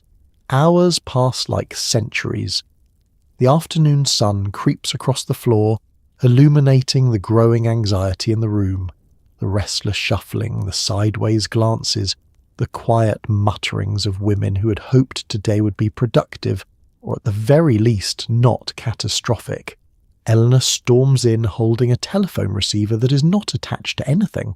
"The printer is unreliable," she declares to no one in particular. "This is why revolutions fail." She dramatically sets the receiver on a chair, where it looks like an abandoned prop from a failed stage play. Clara begins pacing. We're supposed to distribute 500 pamphlets today. Margaret rubs her temples. 500. Do you know how many that is? You do. You absolutely do. A younger volunteer raises her hand timidly. We could write fewer words. 3 older suffragists gasp in unison. Somewhere in the building, a typewriter jams itself out of sheer offence. You gather everyone in a loose circle, partly for morale, partly to prevent Margaret from marching down to the print shop with a pitchfork. You breathe deeply, channeling the calm of someone who absolutely does not feel calm. The pamphlets will come, you say, as if speaking it aloud will make it true. Your voice has the soothing tone of a kindergarten teacher reassuring children during a fire drill. Then, footsteps. A cart squeaking. A thump at the door. Everyone freezes. Slowly, you move to the entrance and pull it open. It's a delivery boy, red-cheeked, breathless, absolutely unaware that your blood pressure has been doing gymnastics for the past 2 hours. "Package for the ladies," he chirps, handing over a stack of tied bundles. You take the parcel in trembling hands, undo the twine, and reveal pamphlets. Dozens of them. Hundreds of them. Crisp, warm from the press, smelling faintly of ink, cotton, and salvation. A collective exhale sweeps the room like a gentle breeze. One woman actually sinks into a chair. Another presses her hand to her heart. Eleanor declares, "I never doubted us for a second, despite having doubted loudly and theatrically for the past 40 minutes. You flip through the pamphlets. The printing is slightly crooked, the ink a bit smudged in places, but they are real, usable, distributable. The physical evidence of a movement refusing to be quiet. Margaret claps her hands. "All right, ladies, back to work." And just like that, the panic dissolves. The energy in the room shifts. Clipboards are lifted, sashes adjusted, voices rise in excited chatter. The revolution sputters back to life. Because in this movement, the work never stops, but sometimes it pauses, waiting for a printer to wake up. Everyone is shouting, everyone is sewing, everyone is panicking. You calmly sip tea and pretend this is normal. To be fair, this is normal, at least by suffragist standards. Parade Day prep has the energy of backstage at a community theatre production, where half the cast is missing shoes and the other half is trying to glue feathers onto something flammable. The meeting hall is a swirling ecosystem of fabric scraps, frantic footsteps, and emotional fragility held together by lukewarm tea. You stand in the middle of it all, cradling your cup like a lifeline, observing the chaos unfold in slow motion. To your left, 2 women are trying to sew a sash using a sewing machine that sounds like it's 3 stitches away from achieving flight.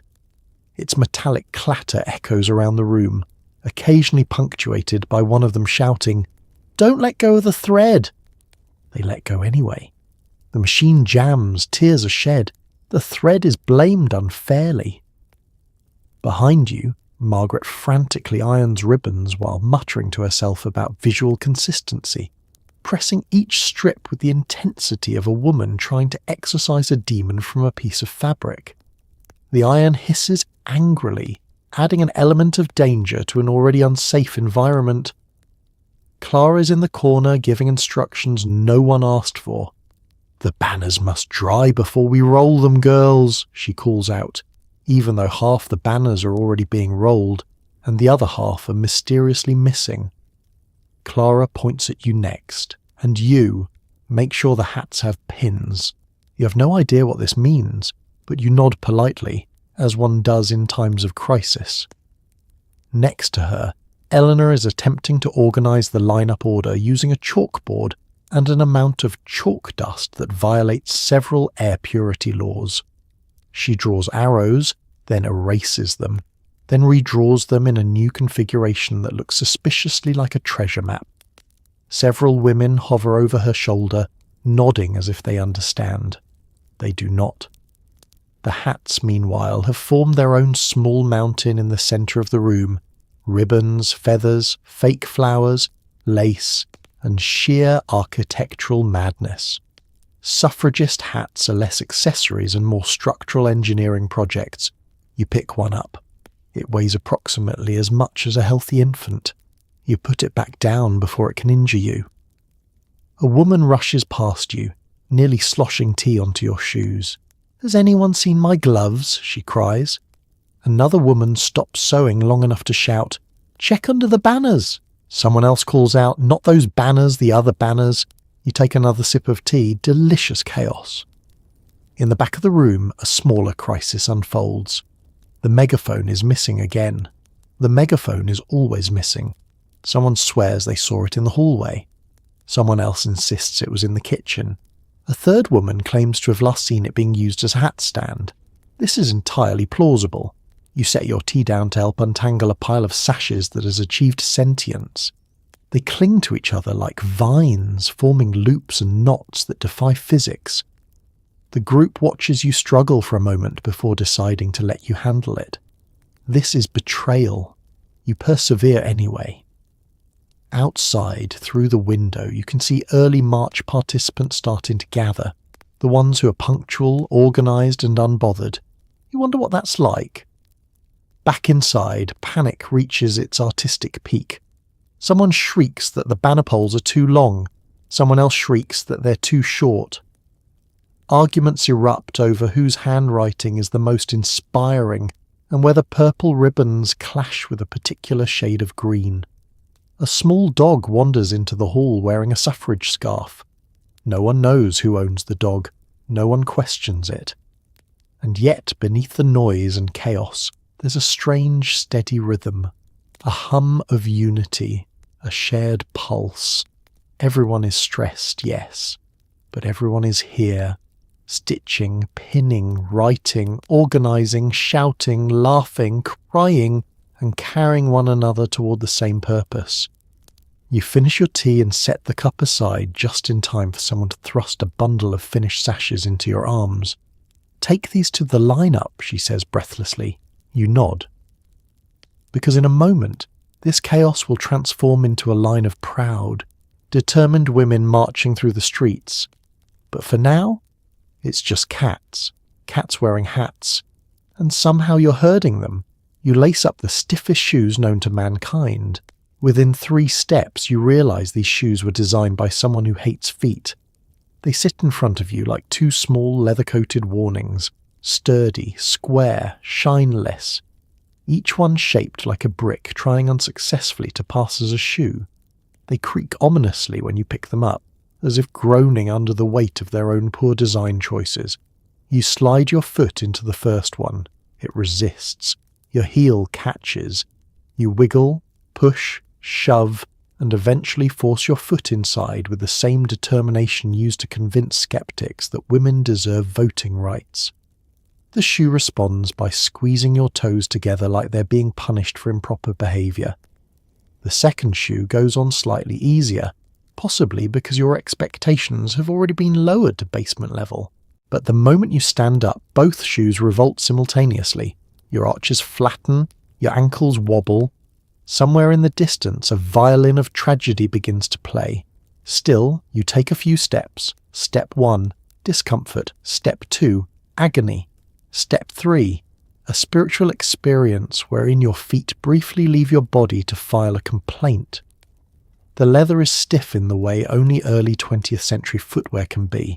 Unyielding, humourless, approximately as breathable as a brick wall. You can practically hear your feet asking, "Is this legal?" Historically speaking, marching shoes were meant to be durable, not comfortable. They were crafted to survive cobblestones, mud, rain, and long political arguments. Comfort was considered optional, which is a polite way of saying completely irrelevant. Women were expected to march in shoes designed for aesthetic modesty and structural suffering, not orthopedic joy. You try walking across the room. The shoes clomp loudly, like you're wearing 2 disgruntled wooden goats. Everyone turns to look. Someone chuckles sympathetically. Someone else winces. A third woman, wearing a nearly identical pair, salutes you in quiet solidarity. Misery recognizes misery. You sit down and attempt to loosen the laces. They loosen slightly, but the shoe's fundamental commitment to torment remains strong. It presses into your heel with a firmness that makes you question every decision leading up to this moment. The toe box, meanwhile, seems to shrink by the second, drawing your toes closer together like a Victorian matchmaking aunt determined to create couples out of sheer force. Still, and this is the maddening part, these shoes are necessary. You need durable footwear for the parade. The roads are unpredictable. Uneven cobblestones, horse droppings, stray nails from carriage wheels, and the occasional inexplicably placed puddle. Strong shoes are a must if you want to march for 2 hours without being carried home on a borrowed wheelbarrow. You stand again. This time you attempt to settle into the discomfort, a phrase invented by people who clearly never wore these shoes. You take a deep breath, another step, and another. At step 4, your left shoe begins rubbing the back of your ankle so aggressively it feels like it's trying to erase you. By step 6, your right shoe has developed a personality, bitter, sarcastic, critical of your life choices. You glance around headquarters. Other women are suffering the same fate. Clara hops on one foot, trying to adjust her heel pad. Margaret stuffs a tiny roll of fabric into the toe of her shoe for cushioning. Eleanor mutters something about blister salves being the true secret weapon of the movement. Someone else limps by, declaring proudly, "Pain means progress." She immediately sits down to massage her arches. Despite everything, a strange sense of camaraderie settles over the room. The shared suffering creates an invisible bond, a quiet recognition that, yes, these shoes are awful, but you're all awful together. And somehow, that's comforting. You pace slowly to break them in, the early 20th century equivalent of taming a wild beast. The leather softens ever so slightly. The pressure on your toes eases from aggressive hostility to firm disapproval, a minor victory. You finally gather your things and prepare to head outside. You take one last deep breath, letting the calm settle, letting the absurdity wash over you. Because these shoes, these clunky, creaky, blister-producing beasts, will carry you through the streets today. Through crowds, through chants, through history itself. And even if they destroy your feet in the process, they will not destroy your resolve.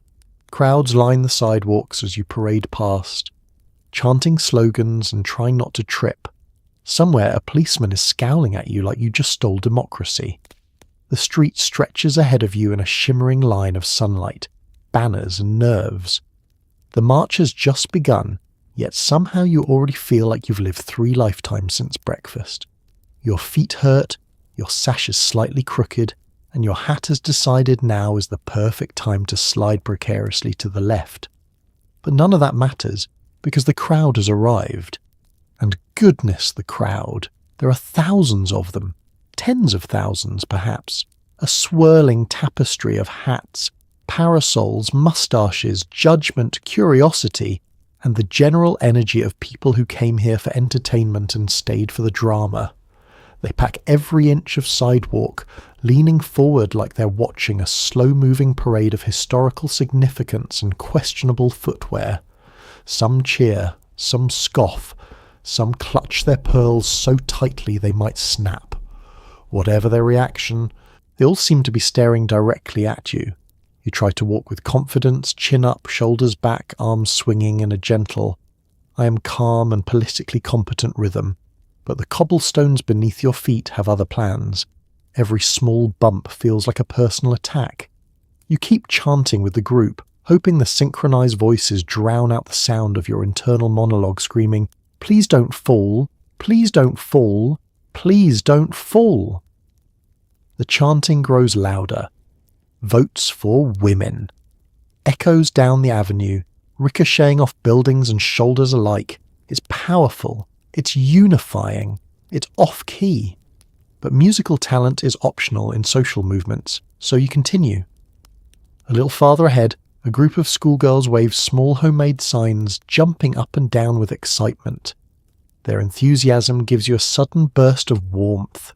The good kind, not the kind caused by wool layers and mild panic. You wave back. One of them screams as though she's seen a celebrity. For a moment you feel taller. Then you pass a group of men who clearly attended the march for the sole purpose of frowning. They lean forward, arms crossed, looking like a trio of disgruntled gargoyles. One mutters something about proper womanhood. Another makes dramatic eye contact with your sash, as if trying to shame it into silence. You ignore them beautifully. Your sash beams. Not far away, an elderly woman claps as you walk by. Her hands shake. Her smile doesn't. You nod at her gently, thanking the universe for small moments of human kindness between bouts of intense public scrutiny. And then, there he is. A policeman. Stationed on the corner with his arms folded, his boots polished, and his expression carved from pure disapproval. He watches the march with the same glare one might reserve for a squirrel stealing bread or a neighbour painting their house an unacceptable shade of yellow. His eyebrows knit together so tightly they could knit a scarf. He doesn't say anything, but he doesn't need to. His face alone communicates, I disapprove of every decision that led to this moment. You resist the urge to apologise. Instead, you lift your banner a little higher, carefully because your arms are tired and your co-marcher's grip looks questionable, and keep walking. The crowd's noise swells around you. A mix of cheers and jeers and murmurs blends into a strange symphony that feels both empowering and deeply nerve-wracking. Someone shouts, "You go, ladies!" Someone else shouts, "Go home!" Someone behind you whispers, "Who is shouting?" "I can't see through my hat." You breathe. Step. Breathe. Step. The rhythm becomes steady. The march stops being a performance and becomes a pulse, a heartbeat shared across hundreds of women determined not to let fear or discomfort, or that one cobblestone that keeps tripping, everyone win. By the time you reach the midpoint of the route, something changes. Your nerves ease.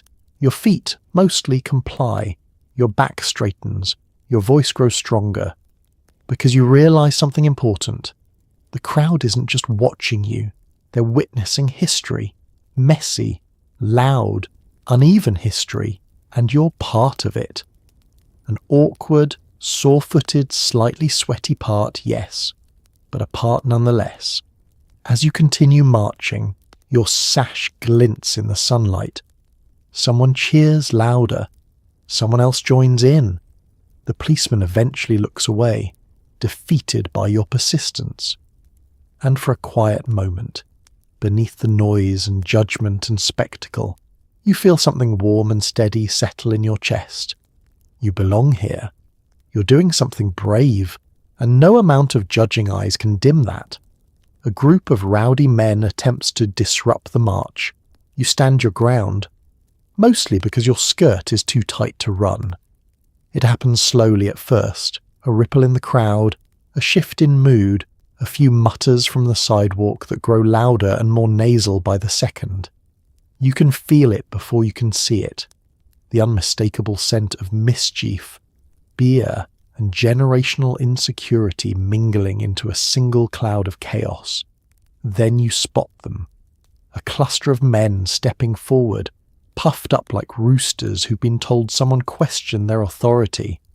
Their jackets are wrinkled, their hats crooked, their egos polished. They swagger in front of the march line, loudly declaring opinions no one requested.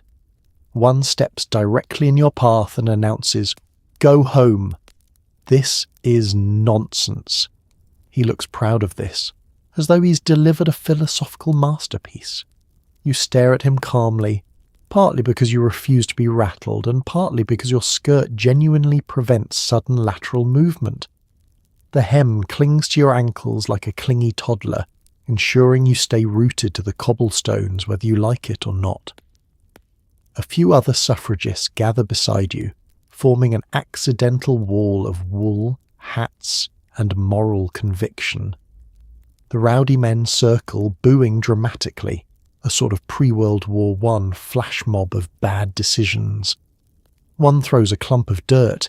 It misses you entirely and hits his friend in the shoulder. The friend glares. A brief argument breaks out about aim and responsibility. You remain still. The march leaders step forward, asking everyone to remain calm.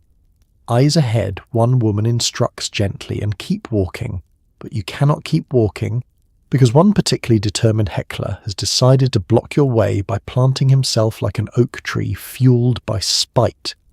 He leans in. "Women don't belong in politics." You smile serenely and reply, "Fortunately, neither does your shouting." A few women behind you stifle laughter. The man reddens, humiliated that his attempt at intimidation has resulted in comedy rather than compliance. He tries again, louder this time, gesturing wildly as though your presence in public has personally ruined his weekend.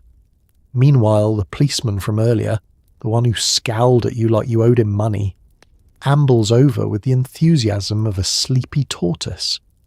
He glances at the men, glances at you, considers doing something, decides against it. He folds his arms and watches like he's attending a mildly disappointing theatre production. Another man suddenly jumps forward, attempting to tear a woman's banner.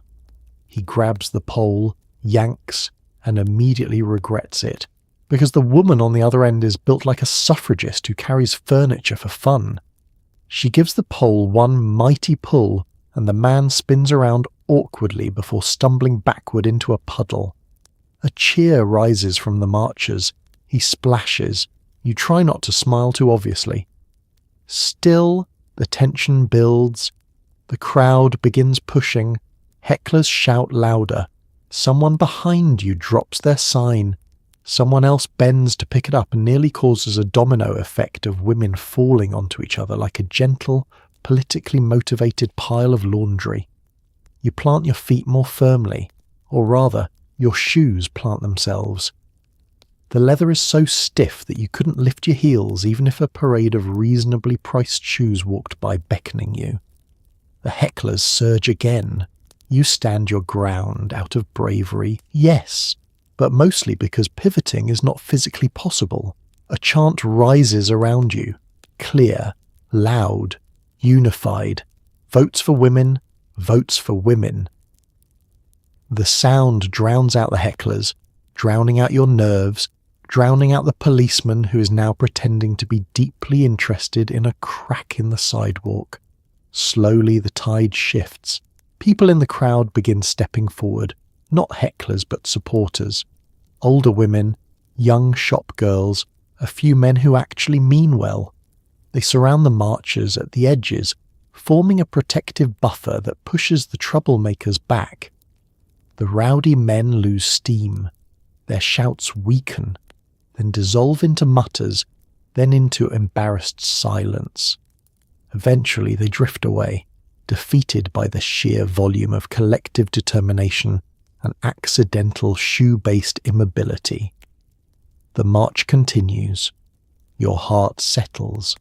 Your skirt remains as tight as ever.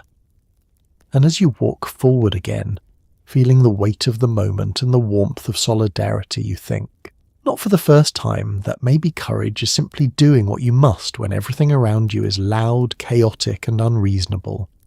And maybe it's also the inability to run. You and several others are hauled into a patrol wagon. You sigh. The police station is starting to feel like your second home. The wagon door slams shut behind you with all the enthusiasm of a disgruntled librarian shelving a book too loudly. The interior is dim, wooden, and infused with the unmistakable smell of old leather, damp coats, and disappointment. You've been here before, not this exact wagon, perhaps, but one of its many siblings stationed across the city, all apparently dedicated to transporting suffragists with the same resigned frequency as a commuter trolley. You settle onto the hard bench beside the other women, each of whom carries the same expression. a mixture of exhaustion, amusement, and, well, this again. Across from you, Clara adjusts her crushed hat, which now looks like a small defeated pastry. Margaret rubs her wrists, muttering, "At least this time they didn't take my gloves." Eleanor, on the other hand, looks almost proud, like she's collecting arrests the way some people collect stamps. The wagon jolts forward. Everyone slides 2 inches to the left in perfect suffragist unison. You catch yourself on the bench, silently thanking your unforgivable shoes for their uncanny ability to grip surfaces out of pure spite. Outside, the city rolls by in a blur of cobblestones and scandalised onlookers. People step aside to stare at the wagon, as though being arrested is a dramatic performance you've orchestrated specifically for their entertainment. You spot a man shaking his head in disapproval. Another takes off his hat and whispers something to his companion, probably along the lines of "women these days." You briefly wish the wagon window could roll down so you could respond with a cheerful thumbs up. Inside the wagon, the atmosphere grows strangely cosy. Someone produces a handkerchief to dab their eyes, not from sadness but from dust and mild annoyance. Another woman straightens her sash because if you're going to be jailed, you may as well look put together. The group settles into a calm murmur of conversation, the kind usually heard in waiting rooms or knitting circles, except now it's punctuated by the occasional lurch as the wagon hits a pothole. Clara sighs dramatically. "Do you think they'll give us tea this time?" "Absolutely not," Margaret says. Eleanor brightens. "They did once." "Eleanor," you say gently, "that was hot water and a leaf." "Still counts," she replies. The wagon rattles on. By now you know the process. The arrest, the transport, the paperwork, the lecture from a police sergeant who talks to you like you're a naughty toddler who knocked over a vase. There's something almost routine about it. Not that it should be routine, but movements are built on persistence, and persistence often annoys the authorities enough to earn you a free ride in a wagon like this. When you finally arrive, the doors swing open and a burst of cold air rushes in. A policeman gestures for everyone to exit, though he does it with the energy of a man who's done this so many times he no longer remembers life before suffragists. You climb down carefully, your shoes protesting each step, and follow the group into the station. The police station lobby is exactly as you remember. Dim lighting, a permanently ink-stained counter, and a large portrait of someone who looks like he hasn't smiled since 1842. A clerk hands out papers for everyone to sign, documents filled with a legal language that manages to be both vague and accusatory. "Name?" he asks you without looking up. You give it. "Occupation?" You consider answering with "problem," but settle for the truth. He grunts. He stamps the form. He hands it back like he's passing out pamphlets at a very boring parade. Once processed, you and the others are led to a small holding room, wooden benches, barred windows, the faint scent of cold biscuits. You sit. You exhale. You look around at the wall of determined faces beside you. The weight of the day settles in your bones, but so does something else, a steady hum of resolve. You didn't march expecting an arrest, but you didn't march to avoid one either. You marched because your voice matters, your presence matters, your refusal to step aside matters. Clara leans toward you whispering, "At least it's quieter here." Margaret nods. No sewing machines. Eleanor beams, and no men giving us advice. You all laugh softly, tired, but still yourselves. Because yes, you're here again. Yes, it's inconvenient. Yes, the bench is uncomfortable enough to qualify as emotional sabotage. But this is part of the work, part of the cost, part of the story. And deep down, beneath the exhaustion and dust and bureaucratic nonsense, you know you'll do it again. Because some homes you choose, others you simply get arrested into. You sit in a cramped cell with 10 other women, all debating whether the mattress is stuffed with straw or disappointment. The cell is narrow, cold and painted a shade of grey that seems specifically designed to lower morale. The bench creaks when someone shifts. The mattress, if you can call it that, lies in the corner like a sad cushion recovered from a barn attic. You poke it with your toe. It rustles faintly. Straw? Dust? Emotional residue from previous inmates? Hard to say. There is one small window high above your heads, letting in the faintest sliver of light. The bars cast thin shadows across the floor, creating an atmosphere that feels less like temporary detainment and more like you are now starring in a melancholy stage play about justice. A breeze sneaks in periodically, cold enough to remind you that comfort is an invention still in early development. Around you, the other suffragists settle into various positions of stubborn dignity. Clara sits with her hands folded neatly, as though awaiting afternoon tea instead of incarceration. Margaret paces in a tiny 3-step loop, muttering grievances that begin with honestly and end with ridiculous. Eleanor has already begun composing a poem about injustice, which she delivers aloud every few minutes in case anyone missed the previous draft. You're not surprised by the boredom. Jail in the 1910s is not dramatic or thrilling, or filled with intrigue. It is, quite profoundly, dull. Dull in the way that listening to a sermon about the history of rope is dull. Dull in the way that chewing flavourless gum is dull. Dull enough that even your thoughts start looking for something more interesting to think about, then give up halfway through. Someone coughs, someone else sighs deeply. The sound echoes off the stone walls like a subtle reminder that acoustics are wasted on prisons. To pass the time, the group begins discussing the mattress again, its contents, its intentions, its moral alignment. Clara insists it contains straw. Margaret counter-argues that it contains hopelessness, possibly compressed into fibre form. Eleanor claims it contains both, layered like a tragic lasagna. You stretch your legs, your shoes creak in complaint, your skirt wrinkles further to the point where it might never recover its original structure. You lean back against the wall, icy cold through your blouse, and listen to the familiar symphony of jail noises, distant footsteps, keys jangling, someone in another cell singing what might be a folk song or a cry for help. The guards pass by occasionally. Some look amused, some look annoyed. One simply looks tired, the kind of tired that suggests he too wishes he could nap on the tragic lasagna mattress. He tells you all to keep quiet, which is ironic because the only real threat to peace in here is the growing intensity of Eleanor's poetry. After an hour, boredom evolves into creativity. Someone suggests teaching each other new skills.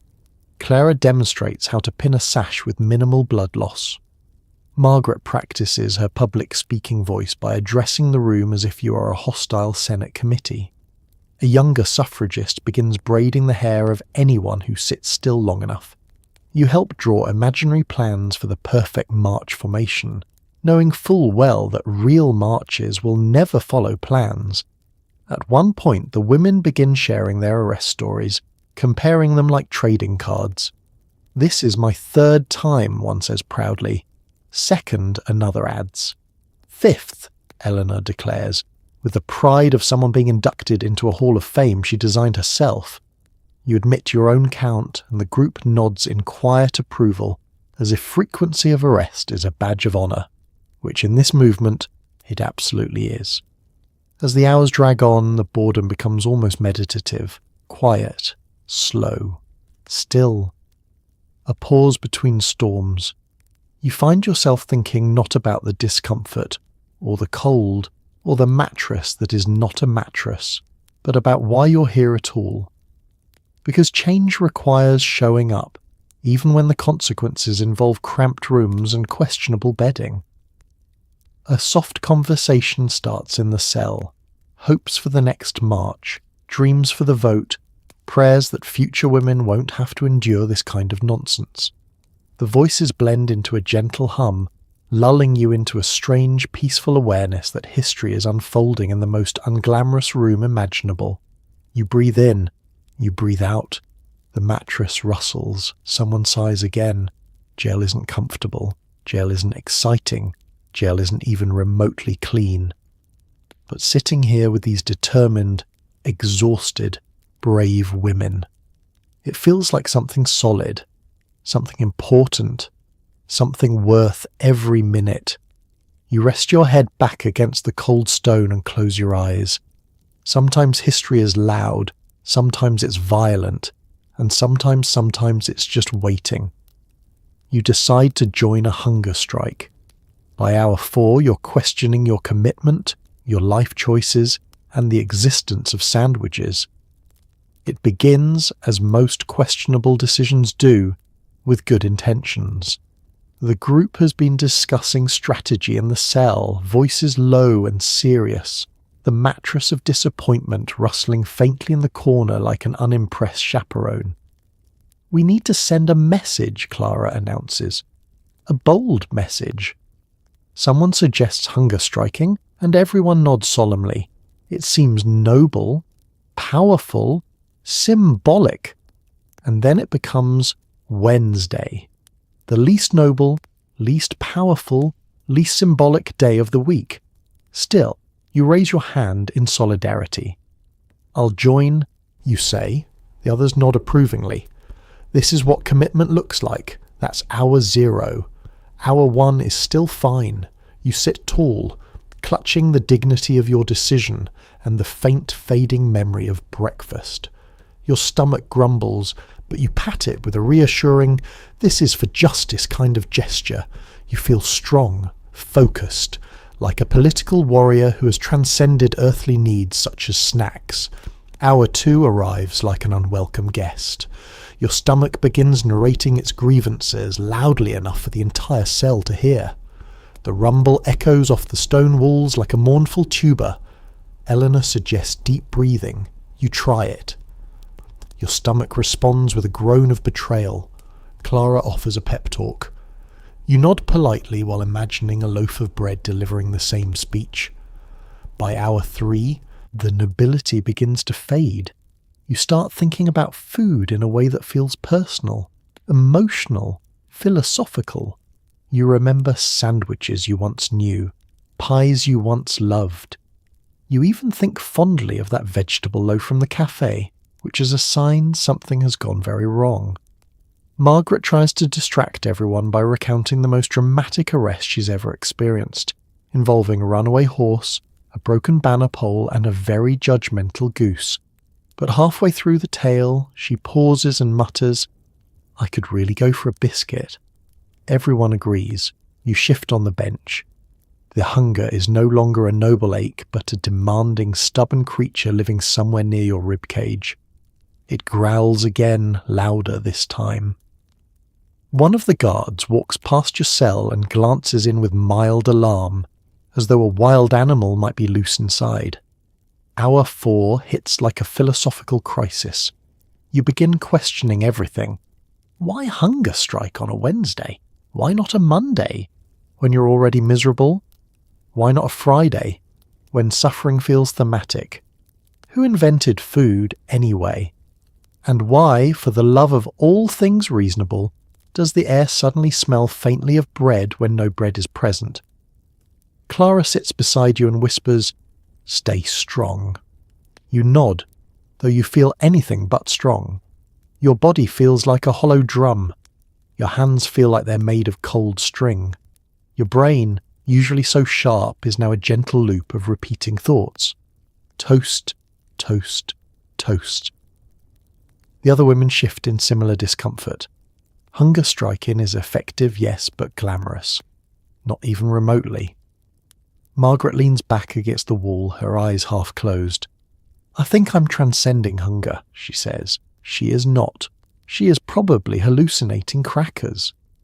Eleanor recites another poem about resilience. Half the group listens, the other half imagines the poem being printed on a cake. By hour 5, you have settled into the soft, odd state of endurance that only suffragists and marathon runners achieve. You feel the hunger. Oh, you feel it.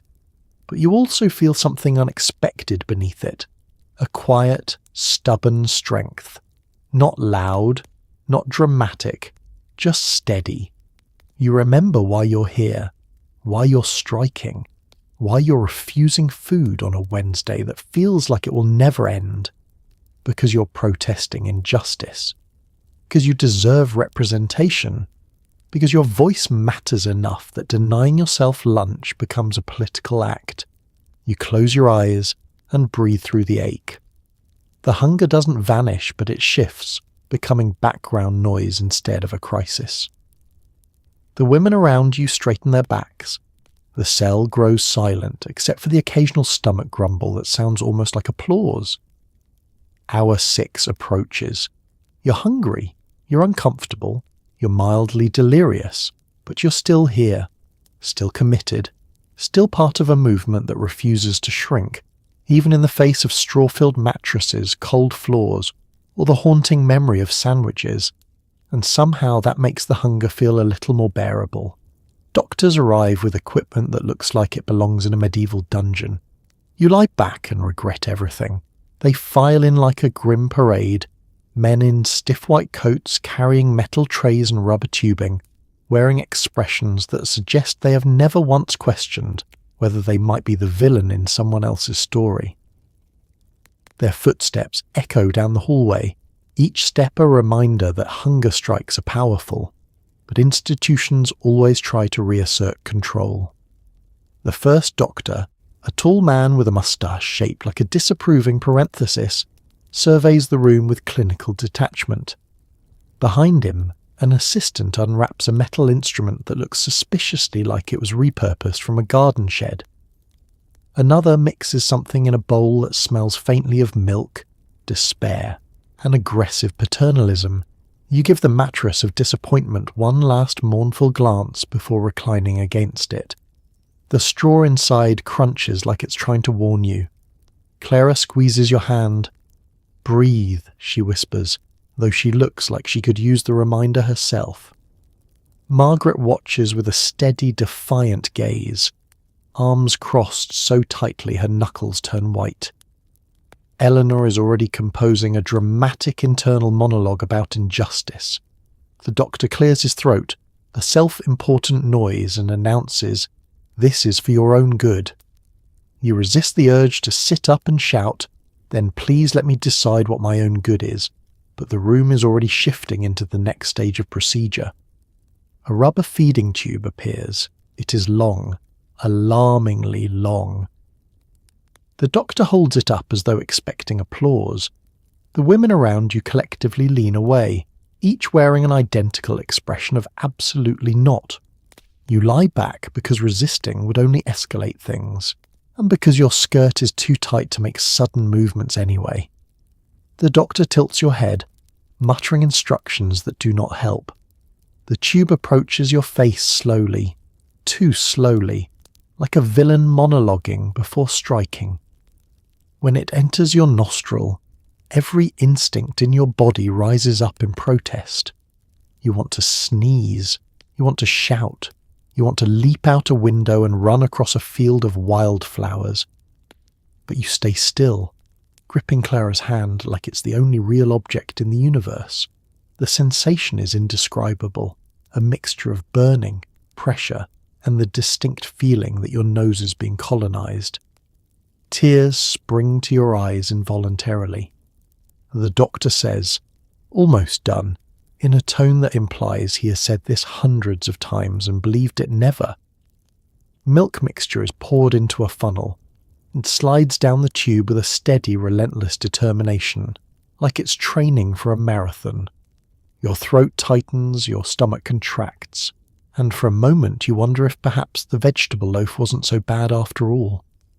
Around you, the women offer soft murmurs of reassurance, quiet solidarity floating in the stale air.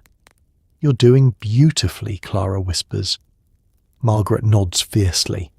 Eleanor begins humming a tune that sounds like a protest disguised as a lullaby. The doctor watches your reactions clinically, as if your discomfort is merely a checkbox on a clipboard. He announces the procedure a success, though you feel anything but victorious. Your stomach churns. Your face is damp with involuntary tears. Your dignity feels bruised around the edges.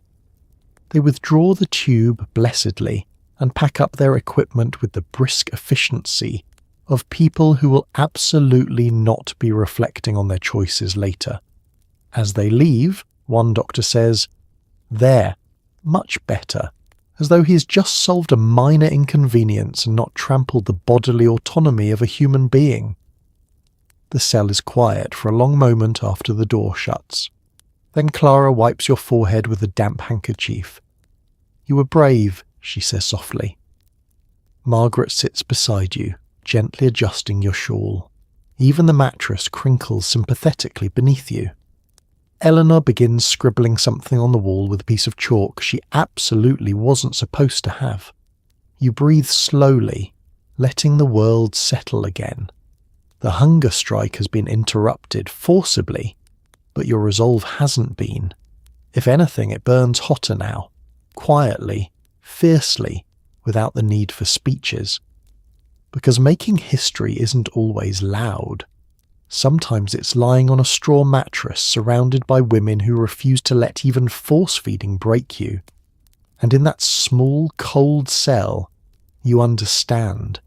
Your voice is stronger than their spoons. You're finally released, exhausted, hungry, and covered in jail dust. A reporter asks how you feel. You try to answer, but instead ask where the nearest bakery is. The police station doors creak open with the slowness of something trying to build suspense, revealing the early evening light outside, soft, golden, and dramatically at odds with how you currently look.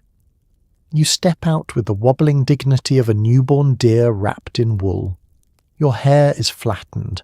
Your hat sits crookedly, as if it has also experienced great emotional hardship. Your skirt bears the unmistakable wrinkles of someone who has slept on furniture not intended for sitting, let alone living. The air hits your face, cold, fresh, wonderfully unjail-like, and you inhale deeply, savouring freedom the way other people savour pastries. Speaking of pastries, your stomach growls with the fury of 10 hours of regret. Food suddenly feels like both a political cause and a spiritual awakening. But before you can sprint toward nourishment, a young reporter materializes from behind a lamppost, notebook in hand, eyes bright with opportunistic journalistic hunger. "Miss, how does it feel to be released?" You blink at him. Your brain summons 1,000 possible answers. Powerful, exhausted, victorious, traumatized, slightly itchy, and then discards them all in favour of the one truth your body cares about. "Where is the nearest bakery?" He blinks back. "So, you're feeling determined?" "No," you say gently. "Bread, please." The reporter scribbles something down anyway, which is concerning because you're not entirely sure he heard you correctly. He extends his notebook once more. "Any message for the public?" "Yes," you say, straightening your sash with whatever dignity remains. "I strongly encourage muffins." He writes that down too. "You hope future historians will forgive you?" You begin the long, awkward walk away from the station. Jail dust floats off your skirt in little puffs, giving you a faint aura of crumbling dignity. Every step feels shaky, not because you're weak, but because your body is trying to understand why it carried you through a protest, a riot, an arrest, a hunger strike, and a force-feeding all before dinner. Beside you, Clara is limping slightly, her shoes protesting loudly. Margaret marches ahead with the intensity of someone determined to find tea or perish. Eleanor recites poetry under her breath, as if narrating the journey home in verse no one asked for. The streets feel unfamiliar, even though you've walked them 100 times. Freedom has a strange sensation, light, fragile, like you're walking through a dream, stitched together by exhaustion and adrenaline. Passers-by glance at you curiously. Some avert their eyes, some stare, some whisper. One woman crosses the street to give you a nod of respect. That nod alone sustains you for 20 steps. Halfway down the block, your legs betray you. They wobble again. You grab a fence post, steadying yourself like a sailor who's just disembarked from a very emotionally complicated voyage. A man walking his dog pauses, unsure whether to help or flee. You wave him on. The dog looks sympathetic. Your stomach growls again, louder this time, echoing between buildings like a whale call of suffering. Clara offers you a peppermint she smuggled out of jail. You accept it with the reverence of someone receiving a holy sacrament. It does nothing to fill your stomach, but it distracts your mouth long enough to keep you from gnawing on your own sleeve. Finally, blessedly, you see it. A bakery. Warm light spills from the windows. The smell of bread floats through the air like a benevolent spirit. You swear a choir of angels begins singing. The reporter calls after you one last question. But you're already moving, hobbling really towards salvation. You push open the bakery door, a bell jingles, and the warmth inside wraps around you like a hug from a well-fed grandmother. You order the first thing you see, then the second, possibly the third. As you finally sit devouring fresh bread with the single-minded passion of someone who has stared political oppression in the face and survived, a wave of quiet clarity settles over you. Yes, you are exhausted. Yes, you're covered in dust. Yes, you just responded to the press with pastry-based messaging. But you are free, and tomorrow you'll rise again, hat pinned, sash straightened, voice steady. History doesn't move in grand leaps. Sometimes it moves in small, tired steps straight toward a bakery. You stand on a busy street corner holding a donation tin that rattles with exactly 3 coins and a suspicious button. You smile at passers-by with the desperate enthusiasm of someone selling cookies door to door. Except you're selling democracy, and absolutely no one wants to make eye contact. Your hat, meanwhile, catches every gust of wind like it's trying to escape this timeline entirely. The street bustles around you. Trolleys clanging, horses clip-clopping, newspaper boys shouting headlines about everything except the suffrage movement. Because why acknowledge women when you can print 3 articles about the price of wheat? People stream past in coats buttoned to their chins, umbrellas bobbing like migrating birds. Some glance at you. Most do not. A few actively cross the street, as though political participation might be contagious. You shake the tin again, hoping the sound suggests abundance rather than exactly 3 coins and an unidentified object. It rattles weakly, pathetically, like a skeleton with stage fright. A man walking by winces at the noise and hurries away. Your smile widens in the polite desperation unique to fundraisers and distant cousins selling raffle tickets. Your hat chooses this moment to tilt dramatically to the left, catching the wind like a sail. You grab it with one hand before it lifts you off the ground like Mary Poppins, but politically disgruntled. The brim wobbles, the feathers tremble, the pins strain against gravity, fashion, and your very will to live. You steady it. You continue smiling. A pair of older women stroll by, deep in discussion about something profoundly unimportant. You offer the tin. They look at it as if it contains a live ferret. "Not today, dear," one says, patting your arm with the affection of someone petting a lamp they no longer want. Next comes a businessman with a moustache so aggressive it casts its own shadow. "Spare a coin for the suffrage movement?" you ask gently. He frowns. "I already support women. Financially. No, philosophically." He walks away, proud of himself. Your hat droops in disappointment. You reposition yourself on the corner, planting your feet firmly so the wind doesn't claim you. The donation tin glints in the afternoon light, hopeful, earnest, undeniably sad. You call out softly, "Every penny helps," which is true, because your current balance is slightly below tragic. Then, miracle of miracles, someone stops. A young shop girl rummages through her pocket, retrieving a single coin. She drops it into your tin with the reverence of a saint donating a relic. "My sister marched last week," she says shyly. "I can't join yet, but I can do this." She gives you a small nod before hurrying away. Your chest warms. The tin rattles with one additional note of possibility. Of course, the universe immediately balances this moment by sending a man who loudly declares, "Women don't need money. They need husbands." Your smile freezes into a polite grimace. A breeze catches your enormous hat, lifting the brim high enough to smack him lightly as he passes. You choose not to apologize. A few children approach next, fascinated not by the cause but by the tin itself. They peer into it, gasp at the button, and run away giggling before their mother pulls them back into formation. One of them drops a candy wrapper in by accident. You leave it there. Symbolic contributions count. Still you stand hour after hour, shifting from foot to foot as your shoes protest loudly. The wind tugs at your hat like a toddler fighting a nap. Your arm grows numb from holding the tin aloft, your wrist trembling with equal parts hope and muscle fatigue. Passers-by glance, consider, and move on, each one a tiny judgment rendered silently. But among the indifference, small acts of generosity sparkle. A coin from a factory worker on her break. A nickel from a man who whispers that his daughter deserves better. A penny from a timid housemaid who looks over her shoulder as she gives it, as if democracy is contraband. And slowly, very slowly, the tin grows heavier.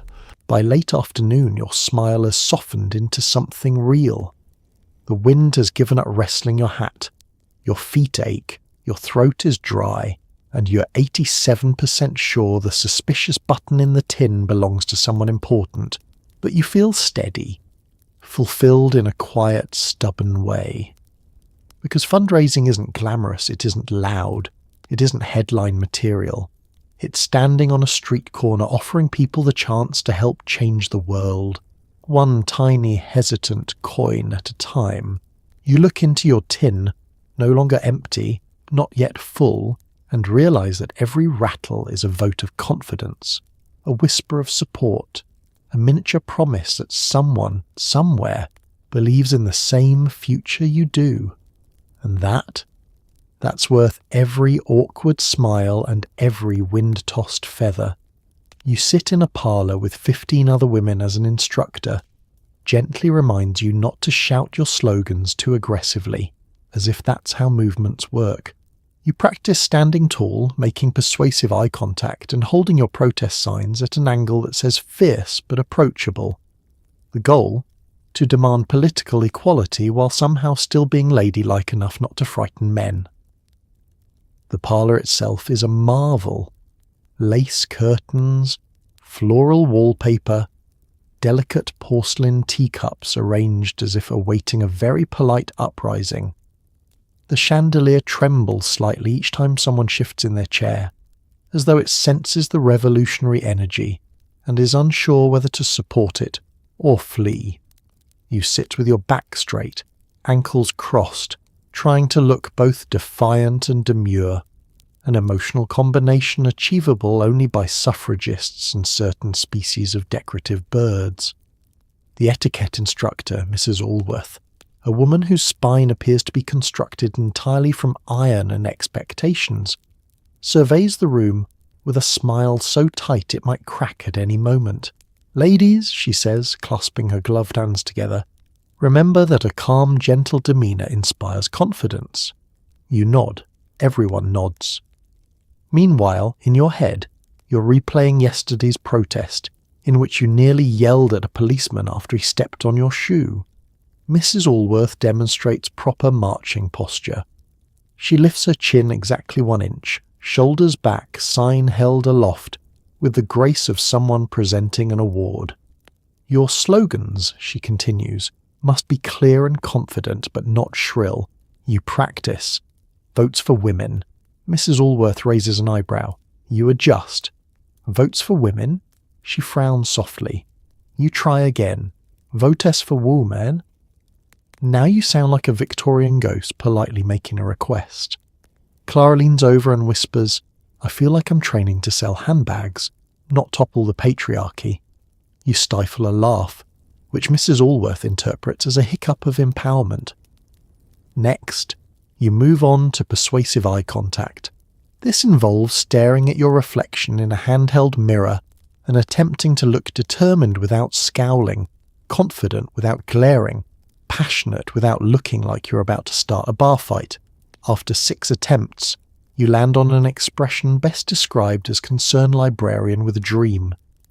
Mrs. Allworth beams. Lovely, so approachable. You've never felt less approachable in your life. Then comes the sign-holding demonstration. Each woman receives a practice sign made of cardboard so flimsy it curls in humidity.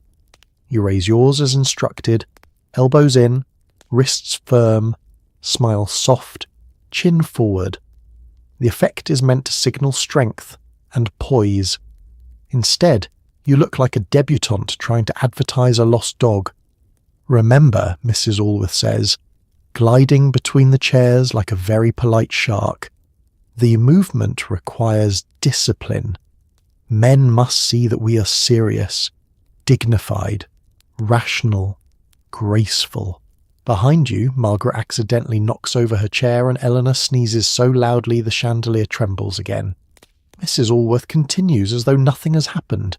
Now let us practice walking while holding signs. And so, the group rises, forming a polite single-file line around the parlour. You march gently, step small, chin high, sign steady. It feels less like protesting and more like auditioning for a role in a soft-spoken ballet. Clara bumps into you when the group halts. If men require us to be this graceful, maybe they're the ones who should take etiquette classes, she whispers. You nod vigorously, almost losing control of your sign. Halfway through the lesson, Mrs. Allworth introduces non-threatening hand gestures, small, delicate motions to accompany certain phrases. These gestures include light palm raises, minimal finger spreads, and the subtle tilt of a wrist. She warns that excessive hand movement may cause men to feel overwhelmed, Margaret sighs. Heaven forbid a man feels overwhelmed. A few women snort quietly. Mrs. Allworth pretends not to hear. Finally comes the pièce de résistance, practising polite retorts to common anti-suffrage arguments. Mrs. Allworth reads from a list. When a gentleman says, "Women do not understand politics," you may reply. She looks expectantly at the group. You respond, "Neither do half the men who vote." Gasps, laughter. One woman nearly drops her teacup. Mrs. Allworth clears her throat sharply. Perhaps something gentler. You try again. How lovely that you are interested in my intellectual limits. Allow me to surpass them in front of you. Still too bold. Eventually you land on something she approves. I appreciate your perspective. I simply hold a different one. You write it down, even though you know you'll never say it. After an hour and a half of polite revolutionary rehearsal, the lesson concludes. You are declared presentable and persuasive, two qualities that feel wildly insufficient for dismantling political inequality. As you step outside, sign tucked under your arm, hat wobbling as usual, you take a deep breath of the cool street air. Yes, you can be polite. Yes, you can be poised. But the truth humming beneath your ribs is louder than manners. Your voice was made to change the world, even if you have to do it while holding your sign at a fierce but approachable angle. And so tonight, as you settle deeper into your blankets and let the day finally slip away, take a moment to think about the women of the 1910s, those determined, blister-footed, sash-wearing warriors who marched, argued, wrote, starved, spoke, stumbled, and stubbornly refused to sit down until the world shifted. Their days were long, their shoes were terrible, their hats were heavy, and yet somehow their spirits were even heavier in the best possible way. They fought for rights they themselves might never fully enjoy. They stood in streets where people heckled them, in courtrooms where people dismissed them, in jail cells where people tried to break them. And still, every morning, they tied that sash back on and walked out the door to do it all again. Not because it was easy, but because it mattered. Because someone had to be unreasonable enough to demand a better world. So tonight, as you lie in a clean bed with soft sheets, warm air, and the luxury of voting without fear, maybe whisper a quiet thank you to the people who came before you, the ones who marched until their feet failed, who wrote until their wrists cramped, who endured hunger, ridicule, force-feeding, and endless meetings powered only by weak tea and furious optimism. Because history is funny like that. It's messy and uncomfortable and stubborn. It's built not by perfect heroes, but by tired, overworked, under-caffeinated people who decided, sometimes out loud, sometimes through gritted teeth, that no simply wasn't an acceptable answer. Let their resilience settle around you like a soft blanket.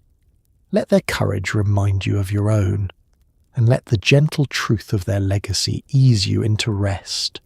That progress is slow, but always moving, that ordinary people can change extraordinary things, and that tomorrow you get to wake up in a world they helped build. So breathe deeply, let your eyelids grow heavy, let the noise of the day drift away. You're safe, you're warm, and you're living in a time they dreamed of. Good night, my friend. Sleep well.